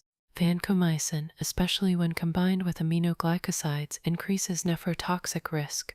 Beta-lactams may cause acute interstitial nephritis, a hypersensitivity reaction marked by fever, rash, eosinophilia, and rising creatinine. Nitrofurantoin, though concentrating in the urinary tract, can paradoxically cause chronic interstitial nephritis with prolonged use. Ototoxicity overlaps with nephrotoxicity, particularly for aminoglycosides and vancomycin, both of which damage cochlear hair cells and vestibular structures. Patients may present with tinnitus, hearing loss, or imbalance, sometimes irreversible. Some antibiotics carry unique pulmonary risks. Nitrofurantoin has been linked to both acute hypersensitivity pneumonitis and chronic pulmonary fibrosis. Daptomycin can cause eosinophilic pneumonia, typically reversible with discontinuation. Cardiac concerns center on QT prolongation. Macrolides and fluoroquinolones may delay repolarization, predisposing to torsidase de pointes, a potentially fatal arrhythmia. Caution is heightened in patients with electrolyte disturbances or concurrent QT prolonging drugs. Pregnancy introduces another layer of complexity. Tetracyclines can discolor developing teeth and impair bone growth. Chloramphenicol risks gray baby syndrome due to immature hepatic metabolism. Fluoroquinolones threaten cartilage development, while TMP-SMX can precipitate kernicterus by displacing bilirubin. Clinicians must weigh maternal benefit against fetal risk carefully. Metabolic interactions complicate therapy further. Rifampin induces cytochrome P450 enzymes, reducing the effectiveness of numerous drugs from anticoagulants to contraceptives. Conversely, macrolides and TMP-SMX inhibit P450, raising concentrations of co-administered agents and risking toxicity. Some adverse effects arise from the gut itself. Broad-spectrum antibiotics disrupt normal flora, predisposing to Clostridioides difficile overgrowth and colitis. Clindamycin, fluoroquinolones, cephalosporins, and carbapenems are frequent culprits. Symptoms range from mild diarrhea to fulminant colitis with toxic megacolon. Idiosyncratic syndromes round out the spectrum. Vancomycin, if infused rapidly, causes red man syndrome, a histamine-mediated flushing and hypotension. Daptomycin may elevate creatine kinase, heralding muscle injury. Sulfonamides occasionally trigger Stevens-Johnson syndrome, a severe mucocutaneous reaction. The clinical art lies in predicting which adverse effect is most relevant for a given patient. A young adult with pneumonia may tolerate azithromycin's mild gastrointestinal upset, whereas an elderly patient with cardiac disease faces higher stakes from QT prolongation. Similarly, aminoglycosides may be life-saving in sepsis but perilous in those with pre-existing renal impairment. Every remedy carries a double edge. While one side cuts the infection, the other risks cutting the host. Knowing where that edge lies shapes safe practice. Having surveyed the hazards antibiotics may impose, the next step is to ask, how do bacteria strike back, evolving defenses that render these drugs less effective? That leads to the realm of antibiotic resistance mechanisms. Imagine a castle under siege. At first the walls are breached easily and the invaders flood in unchecked. Over time, though, the defenders adapt. They thicken their walls, dig moats, set up catapults, and even disguise themselves as friends to the enemy. This is how bacteria behave when faced with antibiotics. They evolve defenses. What once killed them with ease gradually loses its power. These resistance mechanisms are not uniform. They differ by bacterial species, by drug class, and by ecological pressure. Yet they share one truth: where antibiotics apply selective force, bacteria will seek survival paths. One major defense is the enzymatic destruction of antibiotics. This is most famously illustrated by beta-lactamases, enzymes that cleave the Beta-Lactam Ring in penicillins, cephalosporins, and related drugs. Basic penicillinases were the earliest form, conferring resistance to natural penicillins. Over time, bacteria expanded their arsenal into extended-spectrum beta-lactamases, ESBLs, able to hydrolyze third-generation cephalosporins, and carbapenemases, which erode even the last-line carbapenems. Genes encoding these enzymes often travel on plasmids, enabling rapid spread between unrelated bacterial species. Clinically, ESBL-producing Escherichia coli or Klebsiella pneumoniae represent significant therapeutic challenges, often leaving carbapenems or polymyxins as the only viable agents. Another enzymatic trick targets aminoglycosides. Bacteria can acetylate, phosphorylate, or adenylate the antibiotic, modifying its structure so that it no longer binds the ribosome. These chemical shields transform once lethal drugs into harmless molecules. Similar modification processes affect chloramphenicol, where acetyltransferases prevent binding to the 50S ribosomal subunit. A second broad defense is alteration of the drug target. Methicillin-resistant Staphylococcus aureus, MRSA, exemplifies this with MICA, a gene encoding an alternative penicillin-binding protein, PBP2A, that beta-lactams cannot bind effectively. Thus, even if antibiotics reach the cell wall, cross-linking of peptidoglycan continues. Streptococcus pneumonia achieves a similar outcome through mosaic PBPs generated by recombination with related species, reducing beta-lactam affinity. In ribosomal targets, methylation of 23S rRNA by genes prevents macrolide binding, rendering erythromycin or azithromycin ineffective. Fluoroquinolone resistance often arises from point mutations in GIRA or PARC, genes encoding subunits of DNA gyrase and topoisomerase IV, blocking drug interaction. Even the cornerstone agent vancomycin has encountered resistance. Enterococcus species can replace terminal D-ala-D-ala residues in peptidoglycan precursors with D-ala-D-lock, drastically reducing vancomycin binding. A third mechanism is reduced intracellular concentration of drug, achieved by decreased uptake or increased efflux. Gram-negative bacteria possess porins in their outer membranes that allow entry of hydrophilic molecules. By mutating or downregulating these channels, they reduce permeability to beta-lactams or fluoroquinolones. Meanwhile, efflux pumps actively expel antibiotics from the cytoplasm. Families such as Acryptol C and Enterobacteriaceae or Mexib-Oprim and Pseudomonas aeruginosa can remove multiple classes simultaneously, creating multi-drug resistant phenotypes. Tetracycline resistance is particularly linked to efflux, with genes like TETA encoding membrane proteins that shuttle the drug out as quickly as it diffuses in. A subtler line of defense is bypass of inhibited pathways. Sulfonamides and trimethoprim block folate synthesis at sequential steps, but resistant bacteria may acquire alternative enzymes with reduced drug affinity. Some produce dihydropteroate synthase or dihydrofolate reductase variants that function normally despite the presence of inhibitors. Similarly, resistance to linezolid has emerged through acquisition of a methyltransferase that modifies the 23S rRNA binding site, or by mutations that subtly reshape the ribosomal architecture without impairing function. These mechanisms rarely act in isolation. A single bacterial strain may combine beta-lactamase production, altered porins, and active efflux, creating formidable multi-drug resistance. Hospitals frequently encounter such organisms, where conventional therapy fails and only experimental or highly toxic options remain. The evolutionary drivers are straightforward. Every course of antibiotics eliminates susceptible bacteria while sparing those with resistance traits.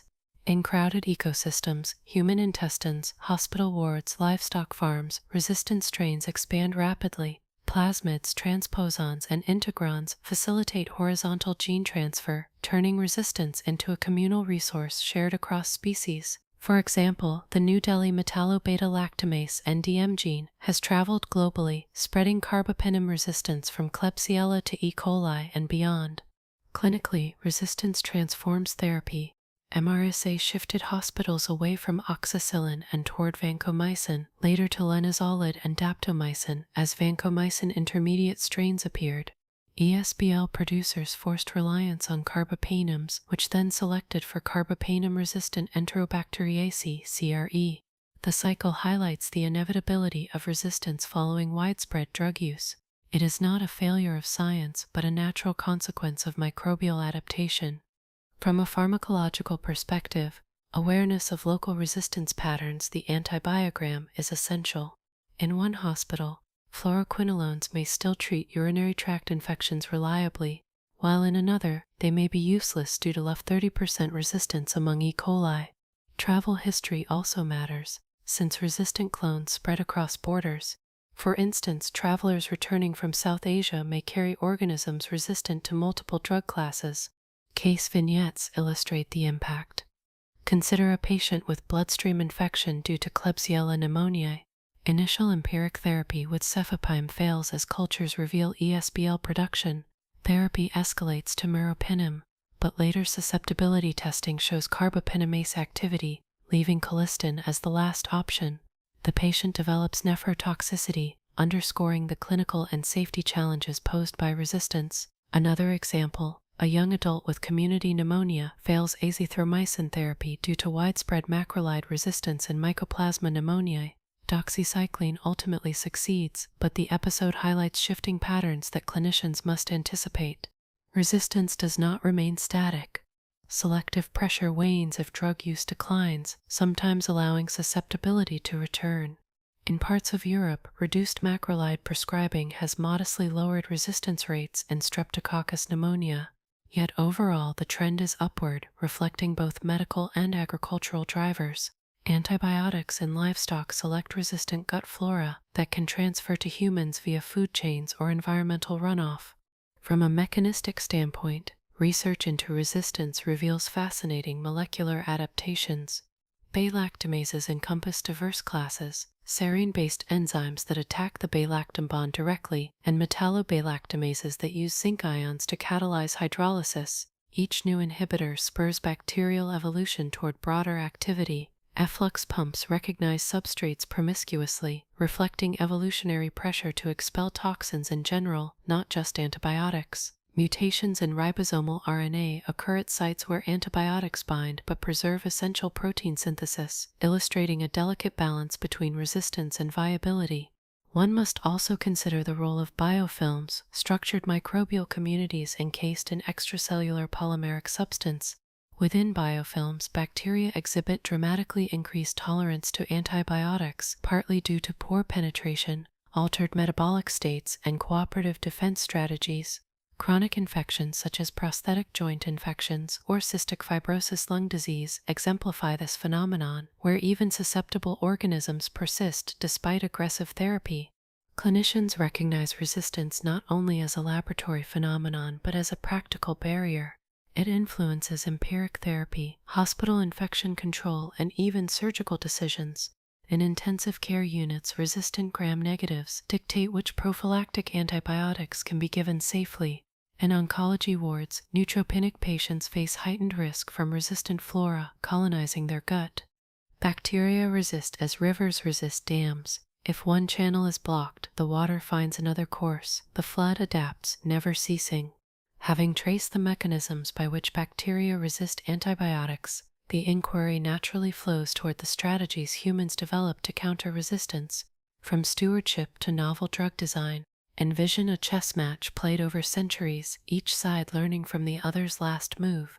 Bacteria acquire resistance, and in response, humans invent new strategies to outmaneuver them. These strategies are not confined to laboratories, but extend into hospitals, farms, and even households, shaping the way antibiotics are used, conserved, and reinvented.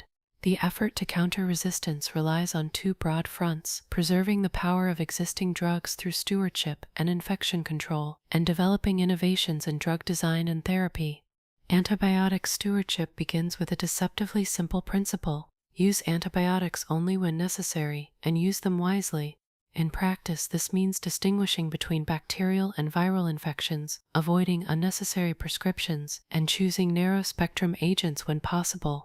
Each avoided prescription reduces selective pressure, slowing the rise of resistant strains. Stewardship programs in hospitals often employ multidisciplinary teams, infectious disease physicians, pharmacists, microbiologists, who review prescriptions, monitor local resistance trends, and guide clinicians toward optimal regimens. These teams may recommend discontinuation of antibiotics once culture results show no bacterial infection, or switch from intravenous to oral therapy when clinically safe, shortening exposure. Diagnostic stewardship is an allied concept. Rapid molecular tests that identify pathogens and resistance genes within hours can transform empiric therapy into targeted therapy. For example, polymerase chain reaction (PCR) assays can quickly detect MRSA in bloodstream infections, allowing clinicians to de-escalate from vancomycin if the pathogen is absent. Similarly, multiplex respiratory panels distinguish viral from bacterial pneumonia, preventing unnecessary antibiotic initiation. By shortening the diagnostic gap, these tools shrink the window where broad-spectrum empiric coverage is required. Infection control is another cornerstone. Resistant organisms thrive in environments where transmission is unchecked. Rigorous hand hygiene, contact precautions, and surface disinfection limit spread within healthcare facilities. Screening patients for colonization, especially in high-risk units like intensive care, can identify carriers of resistant bacteria such as vancomycin-resistant enterococci, VRE, or carbapenem-resistant enterobacteria CA, CRE. Cohorting colonized patients and applying barrier measures prevent silent dissemination. Outside hospitals, vaccination indirectly reduces antibiotic demand by preventing bacterial infections, as pneumococcal conjugate vaccines have demonstrated.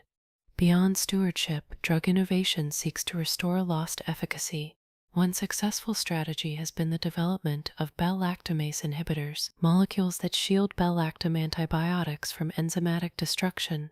Clavulanate, sulbactam, and tazobactam pioneered this approach, extending the lifespan of amoxicillin, ampicillin, and piperacillin.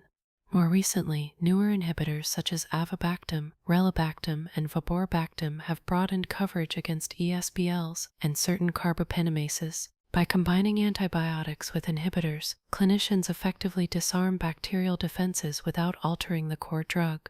Another innovative pathway is the design of novel beta-lactams themselves. Ceftazidime avibactam and meropenem vaborbactam, exemplify combinations effective against multi-drug-resistant gram-negatives. Ceftaroline, a fifth-generation cephalosporin, was crafted with high affinity for PBP2A, granting activity against MRSA. These developments show how understanding resistance mechanisms informs the next generation of drugs. Non-beta-lactam innovations are also advancing. Lipoglycopeptides such as telavancin, dalbavancin, and orotavancin modify the vancomycin scaffold to overcome certain resistance patterns while offering prolonged half-lives, enabling weekly dosing. Oxazolidinones, represented by linezolid and tetracyclines, provide oral and intravenous options against resistant gram-positives, including VRE. The lipopeptide daptomycin attacks membranes in a calcium-dependent manner, uniquely sparing the lungs due to inactivation by surfactant.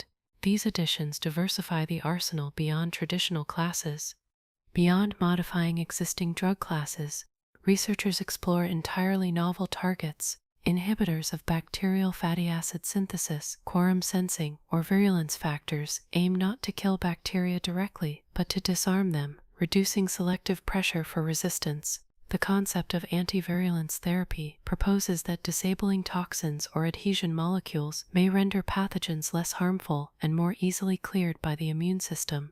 Another frontier lies in bacteriophage therapy, harnessing viruses that infect and lyse bacteria. Phages can be tailored to specific pathogens and may evolve alongside them, mirroring bacterial adaptation. Host-directed therapies also play a role. By modulating the immune response, such strategies help the body clear infections without relying solely on antibiotics. Examples include monoclonal antibodies targeting bacterial toxins or immune-boosting cytokines. Fecal microbiota transplantation restores gut flora diversity after recurrent Clostridium difficile infection, illustrating how manipulating microbial ecosystems can replace direct antibiotic action. The global scope of resistance requires coordinated action across sectors. In agriculture, antibiotics have historically been used not only for treating infections in livestock but also for growth promotion. This practice creates reservoirs of resistant bacteria that enter human populations through food or the environment. Policies limiting agricultural antibiotic use, coupled with surveillance of zoonotic transmission, represent critical countermeasures. Similarly, monitoring wastewater and environmental reservoirs of resistance genes sheds light on how resistance circulates beyond clinical settings. Education is another linchpin. Patients often expect antibiotics for self-limiting viral illnesses, and clinicians under pressure may oblige. Public awareness campaigns stressing the limits of antibiotics, combined with clinician training on communication strategies, reduce inappropriate prescribing. Encouraging adherence to prescribed courses and discouraging leftover use further minimizes risk. On the research front, the discovery pipeline for antibiotics faces economic hurdles. Developing a new antibiotic is costly, yet its sales are deliberately restricted to preserve efficacy, limiting financial returns. Incentive models such as market entry rewards, public-private partnerships, and subscription-based reimbursement aim to make antibiotic development sustainable. International collaborations like the Global Antibiotic Research and Development Partnership (GARDP) focus on delivering new treatments for priority pathogens identified by the World Health Organization. Despite these innovations, no strategy can permanently eliminate resistance. Evolution is relentless, and bacteria inevitably adapt. The realistic goal is to delay resistance emergence and preserve drug utility long enough for new options to arise. A dynamic balance replaces the illusion of permanence. When stewardship reduces selection pressure, resistance may plateau or even decline locally. When novel drugs target resistant organisms, they buy time, but eventually new defenses emerge. Consider a patient case to illustrate these strategies in action. An elderly woman presents with septic shock from a urinary tract infection caused by carbapenem-resistant Klebsiella pneumoniae. Initial empiric therapy with meropenem fails. Cultures reveal resistance mediated by KPC carbapenems. The treatment team employs ceftazidime avibactam, a combination specifically designed to neutralize KPC. The patient improves, highlighting how molecular understanding translates into therapeutic rescue. Yet clinicians remain aware that resistance to ceftazidime avibactam is already emerging, underscoring the tenuous nature of victory. Every countermove buys time, but never secures permanent triumph. The match continues, and vigilance itself becomes the enduring strategy. Having surveyed how resistance is countered, it becomes equally important to examine how these battles ripple through public health and society. The next step is to explore the broader consequences of antibiotic use, how it reshapes microbial communities, healthcare systems, and even the evolutionary future of bacteria and humans together. When you take an antibiotic, the drug does not vanish once the infection subsides. Its influence extends far beyond the targeted pathogen, rippling through the body, the environment, and the broader ecosystem of medicine. Antibiotics are among the most powerful tools ever discovered, yet their use reshapes microbial communities, alters clinical landscapes, and even rewrites evolutionary scripts. The consequences of antibiotic use are therefore not limited to healing an individual infection. They reverberate through public health, microbial ecology, and human society. Inside your body, the first consequence is disruption of the microbiome, the vast collection of bacteria, fungi, and viruses that coexist within you. Most antibiotics are not perfectly selective. They affect beneficial organisms along with pathogens. A course of broad-spectrum therapy can reduce gut microbial diversity, allowing opportunistic species to expand. This imbalance or dysbiosis is a risk factor for multiple conditions, ranging from gastrointestinal disturbances to metabolic disorders. The classic example is Clostridioides difficile infection. Normally suppressed by the surrounding flora, C. difficile flourishes when competitors are eliminated, producing toxins that cause diarrhea, colitis, and potentially life-threatening complications. The very treatment intended to eliminate disease can therefore sow the seeds of a new, sometimes worse one. Beyond acute disturbances, antibiotic-induced dysbiosis may have long-term consequences. Research has linked early life antibiotic exposure to increased risks of asthma, allergies, obesity, and autoimmune disorders. The hypothesis is that disrupting microbial communities during critical developmental windows alters immune education and metabolic programming. While causality remains under investigation, the correlation underscores how antibiotic use may influence health trajectories far beyond the immediate infection. In healthcare systems, antibiotics reshape the epidemiology of disease. By applying selective pressure, they create niches where resistant organisms dominate. Hospitals, with their dense concentrations of vulnerable patients and heavy antibiotic use, become breeding grounds for multi-drug resistant pathogens. Outbreaks of MRSA, VRE, CRE, or multi-drug resistant Pseudomonas aeruginosa illustrate this pattern. The burden is not only clinical but also economic. Resistant infections prolong hospital stays, require costlier drugs, and increase mortality. The World Health Organization estimates hundreds of thousands of deaths annually from resistant infections, with projections rising steeply if current trends persist. The consequences extend into surgery and oncology. Modern medicine relies on effective antibiotics as a safety net for procedures that would otherwise carry prohibitive risks. Joint replacements, organ transplants, and chemotherapy all depend on prophylaxis or treatment of bacterial infections. As resistance undermines available drugs, the safety margin for these interventions narrows. A world with ineffective antibiotics would be one where routine surgeries become life-threatening and cancer therapies become less feasible. In society at large, antibiotic use exerts influence through agriculture and the environment. For decades, antibiotics were used in livestock not only to treat infections but also to promote growth. This practice selects resistant gut flora in animals, which can transfer to humans via food consumption, direct contact, or environmental runoff. Soil and water contaminated with antibiotic residues or resistant bacteria become reservoirs where resistance genes persist and circulate. Resistance is therefore not just a hospital problem, it is an ecological one. Policies restricting agricultural antibiotic use combined with surveillance of environmental resistance genes are vital to addressing the issue.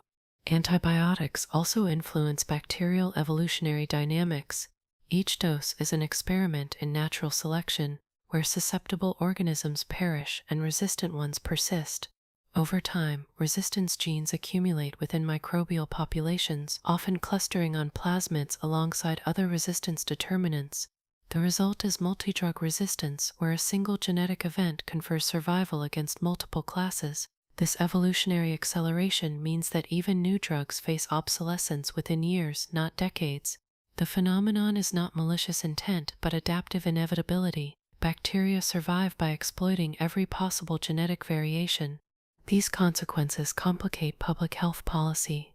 On one hand, antibiotics save lives daily, preventing sepsis, curing pneumonia, and safeguarding surgical patients.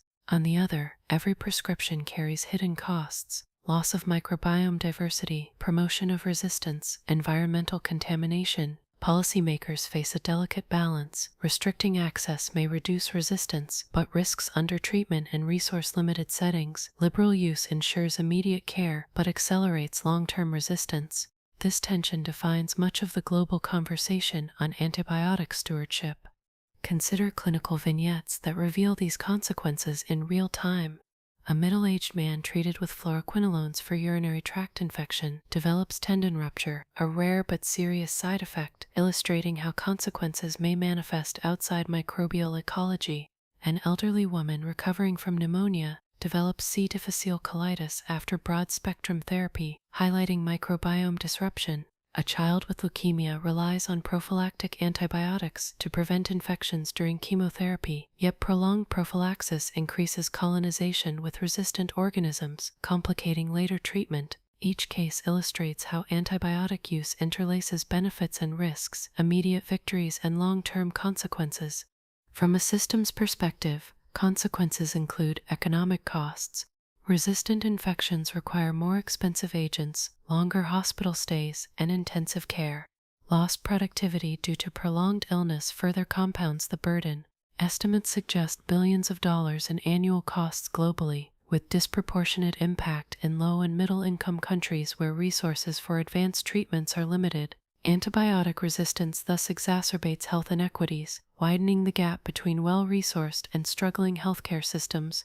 Another societal consequence lies in behavioral expectations.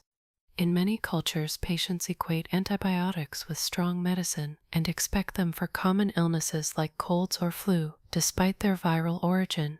This expectation pressures clinicians to prescribe unnecessarily, perpetuating misuse. Over-the-counter availability in some regions further fuels inappropriate consumption. Addressing these behavioral drivers requires education campaigns, clinician training, and regulatory frameworks. Even psychological consequences emerge. The knowledge that a loved one suffers from an infection resistant to nearly all drugs can generate anxiety and despair, both for families and healthcare workers. The moral weight of prescribing decisions, balancing individual benefit against collective resistance, creates stress in clinical practice. Thus, antibiotics reshape not only microbial landscapes but also human experiences of illness and care. Antibiotics act like ripples on a pond, aimed at one stone, but spreading outward until the entire surface is altered. What begins as an individual dose transforms into societal, ecological, and evolutionary change. Having traced the wide-ranging consequences of antibiotic use, the next step is to consider how these drugs interact with other systems of the body, beyond their intended antibacterial targets, how they influence immunity, metabolism, and organ health in ways that extend the story of antibiotics into unexpected realms. When you imagine antibiotics, the focus often rests on their battle with bacteria, yet these compounds interact far more widely than their intended microbial targets. Inside the human body, antibiotics intersect with immunity, metabolism, and multiple organ systems in ways that can amplify healing or generate unanticipated consequences. These interactions are not uniform. They depend on the drug class, the host's physiology, and the context of illness. By tracing these systemic effects, you begin to see antibiotics not as isolated bullets, but as agents woven into the fabric of human biology. One important intersection is with the immune system. Although antibiotics suppress or kill bacteria directly, their effectiveness often depends on complementary immune responses. For bacteriostatic agents such as macrolides or tetracyclines, bacterial growth slows, but eradication requires immune clearance. In immunocompromised hosts, patients undergoing chemotherapy, those with HIV, or individuals receiving immunosuppressive therapy, these agents may prove insufficient alone. Conversely, some antibiotics appear to modulate immune activity themselves. Macrolides, for instance, reduce neutrophil recruitment and cytokine production, a property that has led to their use in chronic inflammatory lung diseases like diffuse panbronchiolitis. By influencing immune pathways, antibiotics can serve as both anti-infective and immunomodulatory agents. The gut microbiome forms another critical interface. Antibiotics disrupt microbial communities, altering immune education and tolerance. Short-chain fatty acids, produced by commensals through fermentation of dietary fibers, influence regulatory T-cell development and systemic inflammation. When antibiotics reduce these bacteria, immune regulation shifts, predisposing to allergic and autoimmune conditions. Experimental studies show that germ-free or antibiotic-treated animals exhibit exaggerated immune responses, underscoring how microbial partners calibrate host immunity. Thus, antibiotics influence not only the outcome of acute infections, but also long-term immune balance. Antibiotics also interact deeply with metabolism. By altering gut flora, they reshape energy harvest, bile acid metabolism, and even glucose regulation. Studies link antibiotic exposure to increased adiposity in animals, suggesting that shifts in microbiota enhance caloric extraction from food. In humans, early life antibiotic courses correlate with higher body mass index in later childhood, though causality remains debated. Beyond the microbiome, certain antibiotics directly affect metabolic enzymes. Isoniazid, used against tuberculosis, interferes with pyridoxine metabolism, necessitating supplementation to prevent neuropathy. Linezolid impairs mitochondrial function, manifesting as lactic acidosis in severe cases. These effects remind you that antibiotics can reach far beyond bacterial pathways into fundamental host biochemistry. The hepatic system often bears the brunt of antibiotic metabolism and detoxification. Drugs such as isoniazid, rifampin, and pyrazinamide, though antimycobacterial rather than broad-spectrum antibiotics, highlight how liver injury can complicate therapy. Among broader classes, macrolides, tetracyclines, and sulfonamides are notable offenders. Mechanisms range from direct hepatocellular toxicity to cholestasis mediated by impaired bile flow. Rarely, hypersensitivity reactions provoke immune-mediated hepatitis. Monitoring liver enzymes during prolonged therapy becomes essential, particularly in patients with pre-existing hepatic compromise. The renal system provides another critical interface. Aminoglycosides accumulate in proximal tubular cells, where they trigger mitochondrial injury and apoptosis, leading to acute tubular necrosis. Vancomycin, when given at high concentrations or combined with nephrotoxic drugs, also damages renal tubules. Sulfonamides can precipitate within tubules, causing crystalluria and obstruction. Conversely, antibiotics like nitrofurantoin concentrate in the urinary tract, a property exploited for treatment but one that can paradoxically induce chronic interstitial nephritis with long exposure. Renal involvement exemplifies how organ-specific accumulation dictates both efficacy and toxicity. The cardiovascular system is not immune to antibiotic influence. Macrolides and fluoroquinolones can prolong the QT interval by interfering with cardiac potassium channels, predisposing to torsades de pointe and arrhythmia that can rapidly degenerate into ventricular fibrillation. Though rare, the severity of this risk makes cardiac monitoring crucial in susceptible populations.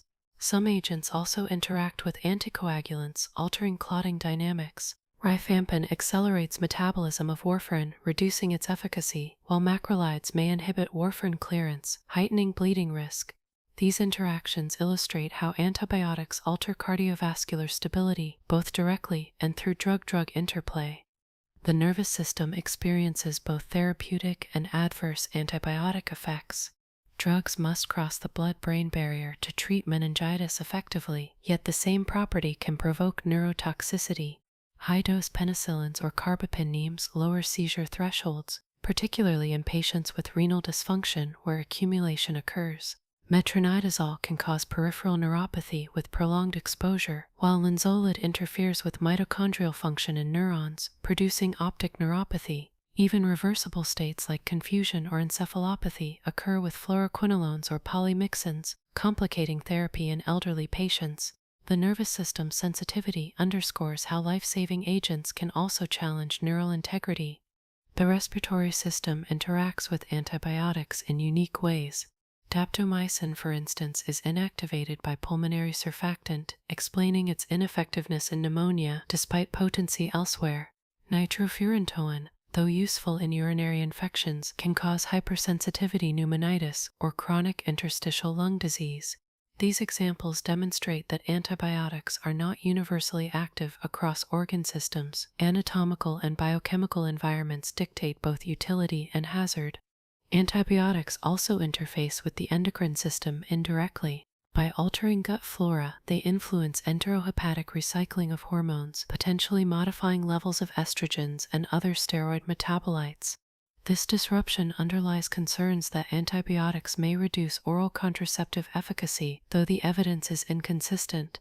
Rifampin, by inducing hepatic enzymes, remains the most clearly documented agent to lower contraceptive effectiveness. Broader implications include effects on glucose homeostasis, lipid metabolism, and even thyroid hormone activity, though these links remain under investigation. Interactions extend into the hematologic system as well. Sulfonamides may provoke hemolysis and G6PD deficiency, while chloramphenicol suppresses bone marrow, leading to aplastic anemia. Linezolid reversibly inhibits mitochondrial protein synthesis in hematopoietic cells, producing cytopenias with prolonged use. Cephalosporins may alter vitamin K metabolism, impairing coagulation and increasing bleeding risk. These effects highlight how antibiotics can shift the delicate balance of blood cell production and clotting regulation. Antibiotics resemble ripples in a pond, not confined to their center. They begin with bacteria, yet each ring touches immunity, metabolism, and organ function, extending their influence into nearly every physiological domain.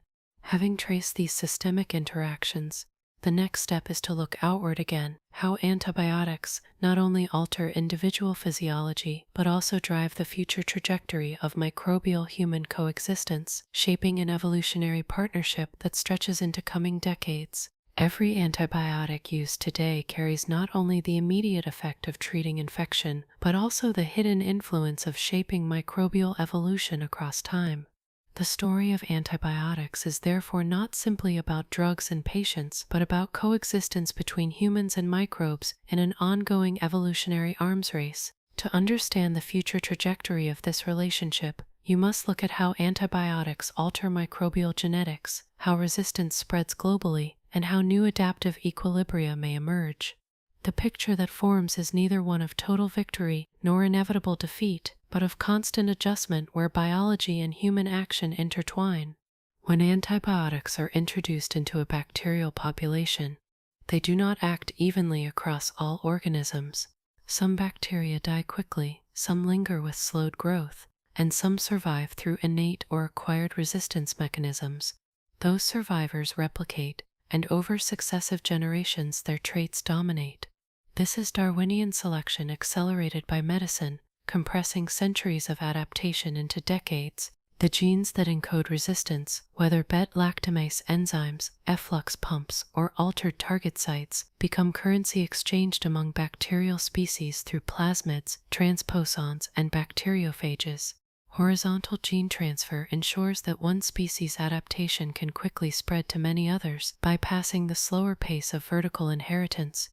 Over time, this creates bacterial lineages with multi-drug resistance, not because one mutation granted universal protection, but because layers of resistance genes accumulated like armor.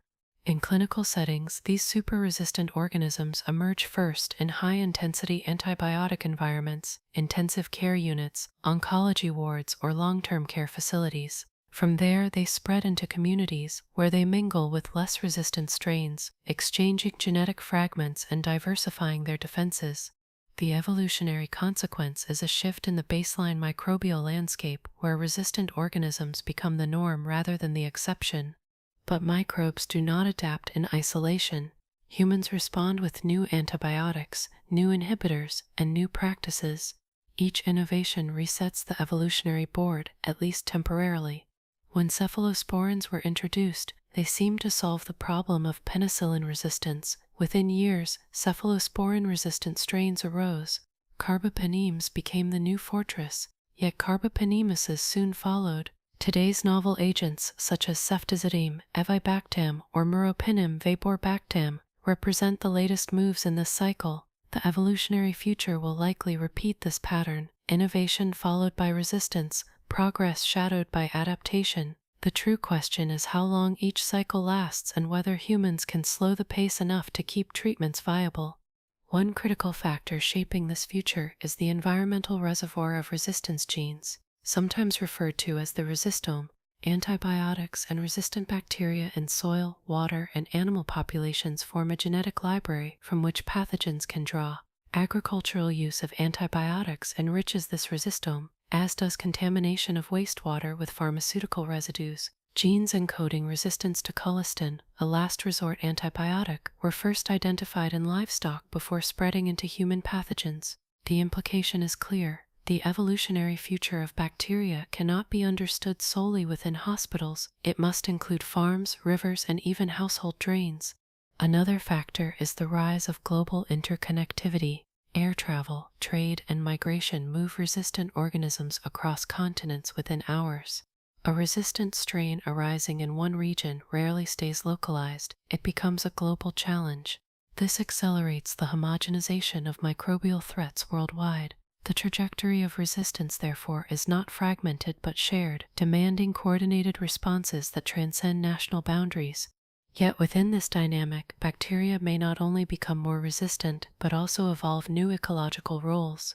Some resistant strains carry fitness costs, such as slower growth without antibiotic pressure. Others may gain unexpected advantages, enabling colonization of new niches. The balance of microbial communities will continue to shift as resistance reshapes who thrives, who recedes, and how ecosystems function. The human gut, for instance, may harbor entirely new constellations of organisms shaped by decades of antibiotic exposure, with unknown consequences for metabolism, immunity, and health. From an evolutionary perspective, humans too are participants. Our immune systems are shaped by microbial encounters, and as antibiotics alter those encounters, they may indirectly steer immune evolution.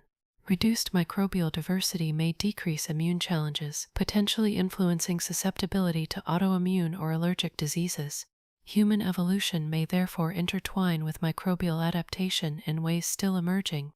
Clinical practice will adapt as well. The future may involve personalized antibiotic strategies guided by rapid diagnostics and genomic sequencing. Instead of empiric broad-spectrum coverage, clinicians may tailor therapy to the specific pathogen and its resistance profile within hours.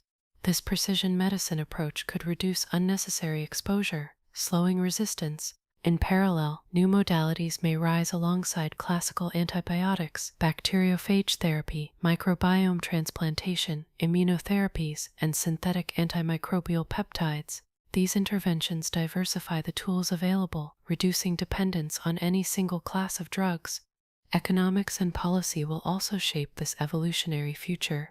If antibiotic innovation remains slow due to limited financial incentives, resistance may outpace discovery. Conversely, if new funding models and collaborative efforts succeed, the drug pipeline may regain momentum. Public health measures, vaccination, sanitation, infection control will continue to reduce infection incidence, indirectly slowing resistance by decreasing antibiotic demand. The trajectory is therefore not predetermined but contingent on collective choices. Imagine a scenario decades ahead. Community pathogens resistant to nearly all existing classes circulate widely, but routine genomic sequencing at the point of care enables targeted treatment with novel phage cocktails or engineered antimicrobial proteins. Antibiotics remain in use, but as part of a broader arsenal rather than the sole line of defense.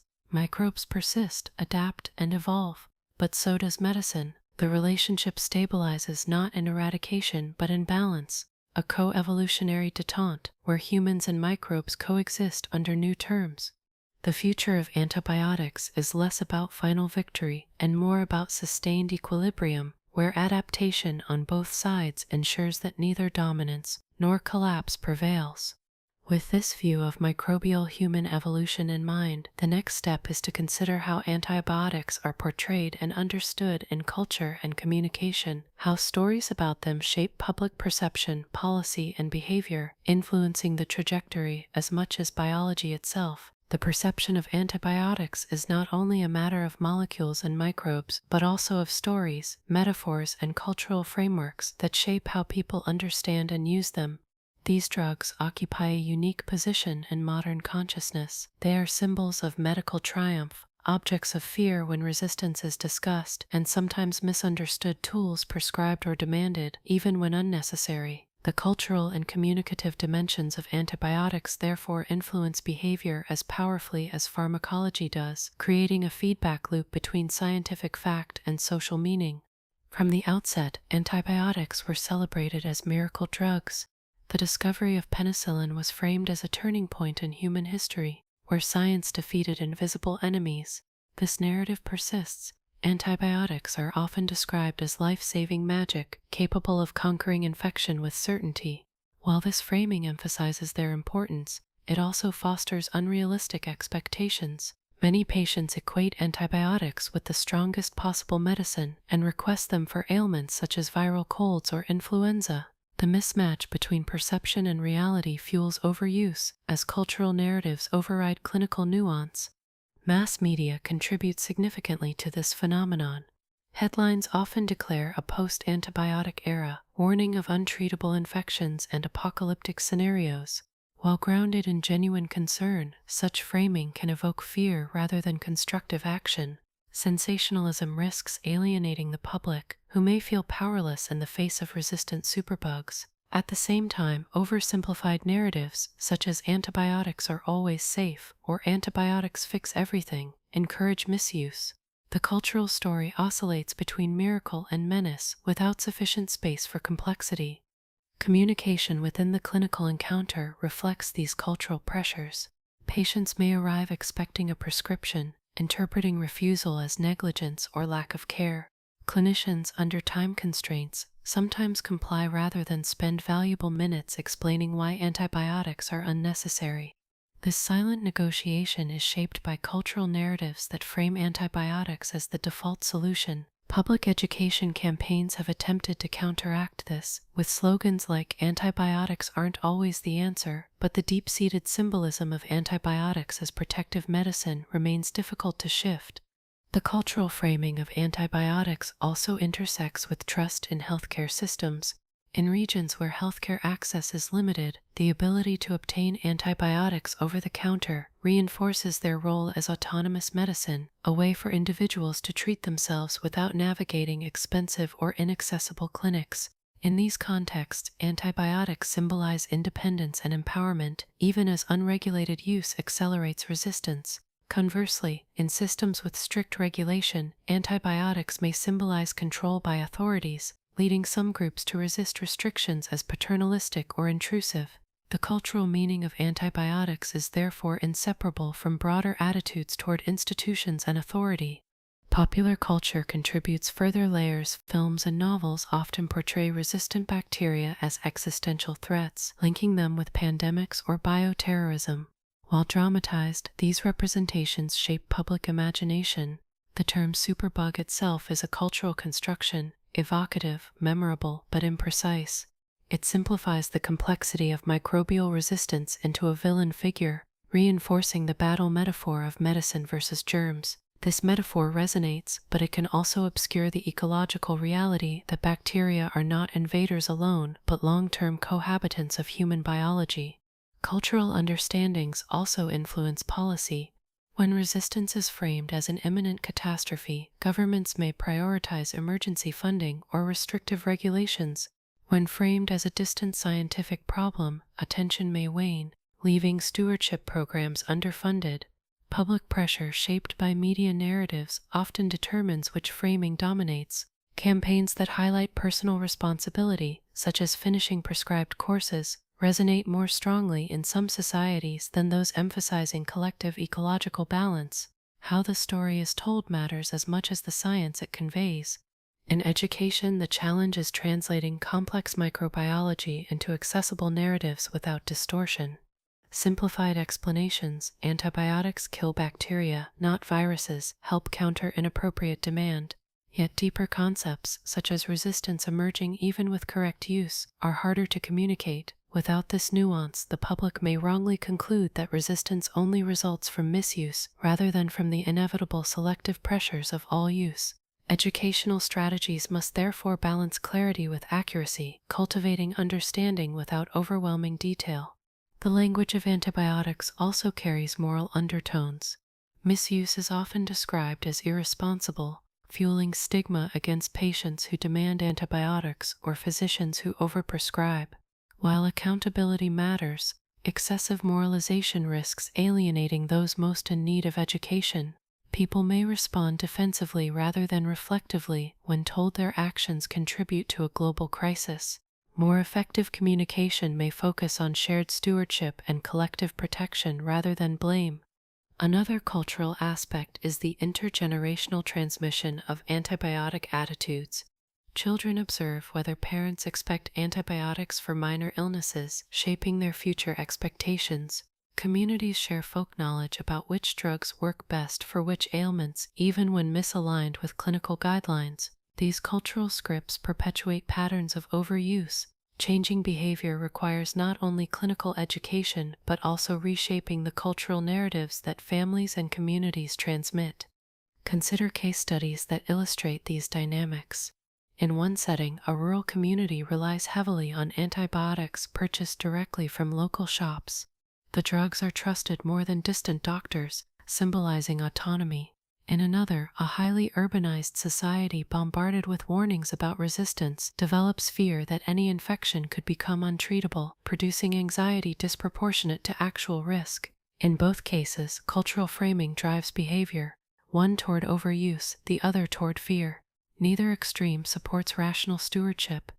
Reflection: antibiotics are more than drugs. They are cultural symbols shaped by stories, expectations, and metaphors. The way they are talked about influences the way they are used, and that usage in turn shapes the microbial world. Having examined these cultural and communicative dimensions, the next step is to consider how antibiotics connect with ethics and responsibility, forcing society to confront questions of fairness, stewardship, and intergenerational duty. The story of antibiotics is not only biological and cultural, but also profoundly ethical. Every prescription, every dose taken or refused, carries implications that extend beyond the individual patient to families, communities, and even generations yet unborn. These drugs pose questions about fairness, duty, and responsibility that stretch across public health, medicine, and global society. By looking closely at the ethical dimensions of antibiotic use, you can see how decisions about these agents are never isolated. They are threads woven into a vast fabric of collective life. One of the central ethical challenges is stewardship. To prescribe an antibiotic is to intervene in a shared ecological resource. Unlike most medicines, antibiotics do not only affect the recipient, they influence the microbial environment that everyone inhabits. When resistance develops, the cost is borne by others who may never have taken the drug. This creates a tension between individual benefit and collective harm. A physician facing a sick patient may feel compelled to prescribe even if the likelihood of bacterial infection is low, because the duty to treat is immediate and personal. Yet every unnecessary prescription contributes incrementally to resistance, shifting the burden onto future patients. This dilemma sits at the heart of antibiotic ethics. Fairness becomes even more complex when you consider access and inequity. In wealthy countries, antibiotics are often readily available, sometimes even overprescribed, while in many low-resource settings access remains limited. A child in one region may die from a treatable infection due to lack of access, while in another region a child may be exposed unnecessarily to antibiotics for a viral illness. Ethical responsibility requires not only reducing overuse but also ensuring equitable access where antibiotics are genuinely needed. Balancing these goals demands global solidarity, recognizing that resistance knows no borders and inequity in distribution compounds both suffering and risk. There is also the question of intergenerational justice. The decisions made today about antibiotic use will shape the microbial environment inherited by future generations. Excessive use risks rendering these drugs ineffective, depriving future patients of life-saving tools. Ethical reasoning, therefore, must extend beyond the present to include those not yet born. This principle parallels environmental ethics, where resource depletion and pollution compromise future well-being. Just as fossil fuel use carries responsibilities toward climate, antibiotic use carries responsibilities toward microbial ecology. Both require a long horizon of ethical vision, not just short-term considerations. At the same time, ethical reflection must acknowledge the duty of care to the present. If a patient faces a severe illness, withholding antibiotics on the basis of preserving future efficacy may appear unjust. Ethics cannot demand sacrifice of immediate lives for hypothetical future benefits. The balance lies in precision, using antibiotics where clearly indicated, at the narrowest effective spectrum, and for the shortest necessary duration. This balance protects both present patients and future populations, embodying a stewardship that is neither reckless nor neglectful. Another ethical dimension is responsibility for misuse.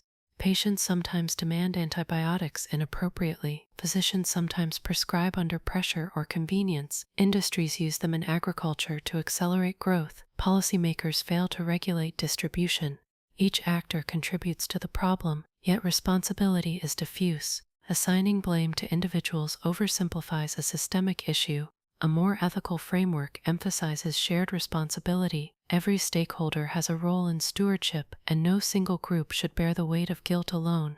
Ethical discourse must therefore move from blame to accountability, from punishment to collaboration. Ethics also intersects with transparency and truth-telling. Patients deserve to understand why an antibiotic is or is not prescribed, including both the benefits and risks.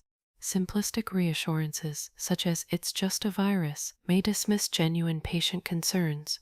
Honest communication that situates the individual within the larger picture fosters trust and empowers informed choices. Likewise, policymakers must be transparent about resistance data, even when it reveals alarming trends. Concealing the severity of resistance erodes trust and prevents informed collective action. Global ethics highlights further challenges. Resistant organisms spread across borders, meaning that no single nation can control the problem in isolation. Ethical responsibility therefore includes cooperation in surveillance, regulation, and research. Yet wealthier nations often dominate the antibiotic pipeline, while poorer nations carry a disproportionate burden of resistant infections. Justice requires not only sharing knowledge, but also ensuring equitable access to new drugs and diagnostics. Otherwise, global disparities widen, with some regions locked in cycles of resistance without relief. Antibiotics also raise questions about research ethics.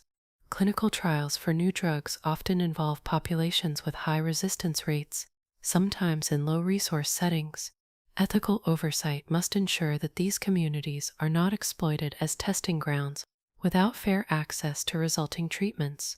Similarly, development of alternatives, such as bacteriophages or microbiome interventions, requires ethical scrutiny about safety, informed consent, and equitable distribution. The pursuit of innovation cannot override the rights of vulnerable populations. The ethics of antibiotics extends into animal welfare and environmental responsibility.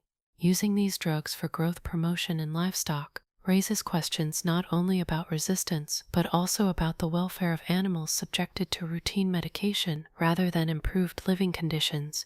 Antibiotic runoff into rivers and soils alters ecosystems, raising ethical concerns about human responsibility to the broader biosphere. Stewardship, therefore, must include non-human life and environments, recognizing the interconnectedness of all ecological systems. In daily practice, these ethical questions often manifest in quiet, ordinary decisions. A doctor debates whether to prescribe just in case. A parent wonders whether to insist on antibiotics for a child's earache. A policymaker weighs the cost of stricter regulation against public convenience. Each small choice carries ethical weight, shaping the trajectory of resistance in subtle but cumulative ways. Reflection: antibiotics confront humanity with an ethical mirror. They reveal how choices about health are also choices about fairness, duty, and the future. The invisible bacteria become agents that force visible questions about justice and responsibility. Having traced the ethical dimensions of antibiotics, the final step is to consider how this long exploration can conclude, how the threads of biology, culture, and ethics can be drawn together into a gentle closing reflection that offers not only knowledge but also calm perspective. The long journey through the world of antibiotics, tracing their mechanisms, coverage, cultural significance, and ethical weight, naturally leads to a final reflection on what they mean for medicine and for you as an observer of their story. In this closing movement, the threads drawn from microbiology, clinical practice, societal influence, and philosophical inquiry can be gathered into a single continuous flow. The purpose here is not to repeat what has been said, but to offer a slow weaving of perspective that allows the complexity to settle into clarity. Antibiotics represent more than a class of pharmaceuticals. They symbolize a profound shift in human history. Before their discovery, infections claimed lives with relentless regularity. Minor wounds could become fatal, childbirth carried enormous risk, and surgery hovered on the edge of danger. The arrival of penicillin and its successors transformed this landscape. Mortality rates fell, surgical possibilities expanded, and entire medical fields from oncology to transplant medicine became viable only because infections could be controlled. In this sense, antibiotics are not just medicines but enablers of modern medicine itself, standing quietly behind every successful intervention that depends on preventing or treating infection. Yet this triumph is balanced by fragility. Resistance is not an anomaly, but an inevitability built into the very biology of bacteria. Every dose exerts selective pressure. Every prescription reshapes microbial populations. This realization changes the way antibiotics must be understood. They are not timeless weapons, but time-limited resources, powerful but finite in their durability. To use them is to participate in a cycle of adaptation that will never fully resolve. The task is not to defeat resistance, but to live with it wisely, balancing use with restraint. When you consider antibiotics in this way, they become a mirror of human decision-making. They reveal how short-term needs collide with long-term consequences, how individual benefit intersects with collective cost, and how science interacts with culture. They expose the tension between hope and realism, between triumphal narratives of miracle drugs and sobering accounts of superbugs. Through them, medicine becomes a story not just of molecules and microbes, but of values, choices, and shared destiny. Think of antibiotics as tools in a vast and intricate workshop. Each has a design, a purpose, and a limitation. Some are precise instruments, targeting narrow mechanisms with elegance. Others are blunt instruments, sweeping widely but carrying risks of collateral damage. The workshop must be managed carefully. If tools are misused, they dull. If they are respected, they last longer. Stewardship is therefore not only a policy but also a discipline of attention, a craft of medicine that recognizes the dignity of tools as much as of patients. Culturally, antibiotics carry meanings that extend beyond science. They are woven into family stories, memories of a child saved from pneumonia, of a grandparent recovering from infection. They appear in headlines and documentaries, often dramatized as either saviors or threats. These cultural meanings shape expectations, sometimes fueling overuse, sometimes sparking fear. To navigate wisely requires not only scientific knowledge but also cultural literacy, the ability to understand how stories influence behavior, how metaphors shape choices. The battle metaphor, so dominant in antibiotic discourse, captures urgency but risks obscuring coexistence. A more nuanced cultural language may help shift perspectives toward balance rather than endless war. Ethically, antibiotics demand recognition of shared responsibility. Every individual who uses them participates in a collective ecology. Every physician who prescribes them balances immediate duty with broader stewardship. Every policymaker who regulates them shapes global trajectories. This web of responsibility extends to future generations, who will inherit the microbial landscapes shaped by today's decisions. Ethical reflection therefore broadens the scope of medicine from treatment alone to stewardship of a shared resource. The questions antibiotics pose about fairness, justice, and responsibility are as enduring as the scientific challenges they embody. As the threads of biology, culture, and ethics converge, what emerges is not despair but perspective. Antibiotics will not disappear, though resistance will continue to challenge them. New drugs, new diagnostics, and new approaches will arise, but the cycle of adaptation will continue. The lesson is not to seek final victory, but to cultivate resilience, the ability to adjust, to adapt, to use wisely, and conserve carefully. Medicine's relationship with microbes is ongoing, and antibiotics are one chapter in a much longer story of coexistence. Reflection: antibiotics remind you that progress is always conditional, always in dialogue with nature. They embody the paradox of power and fragility, of triumph shadowed by limitation. To understand them fully is to recognize that medicine is not only about curing disease, but also about negotiating balance with microbes, with society, with time itself. With this final perspective, the long exploration reaches its end. The knowledge of antibiotics now rests not as isolated facts, but as part of a larger understanding, scientific, cultural, and ethical, ready to be carried forward with calm attention. In closing, let the long arc of this exploration ease into stillness. You have walked through the intricate structures of bacteria, the elegant designs of antibiotics, the strategies of microbes to resist, and the layers of culture and ethics that surround their use. Each section has added a piece, and together they form a mosaic that shows not only how these drugs work, but also what they mean. The knowledge you now hold is not meant to overwhelm, but to settle. Antibiotics are not simply agents of cure, they are part of a delicate rhythm between human life and microbial existence. To see them clearly is to appreciate both their immense power and their natural limits. When you carry this perspective, you recognize that medicine is not only about defeating infection, but also about respecting balance between treatment and restraint, present needs and future possibilities, individual health and collective well-being. The story of antibiotics, then, is not finished. It continues with each prescription written, each infection prevented, each conversation that clarifies rather than obscures. What you have received is a way to look at these agents not as simple miracles, nor as sources of inevitable doom, but as companions in the ongoing dialogue between science, society, and nature. Let that understanding rest gently. There is no rush to hold every detail at once. The essential point is clear. Antibiotics are both gift and responsibility, and their story is a shared one. Holding that truth is enough.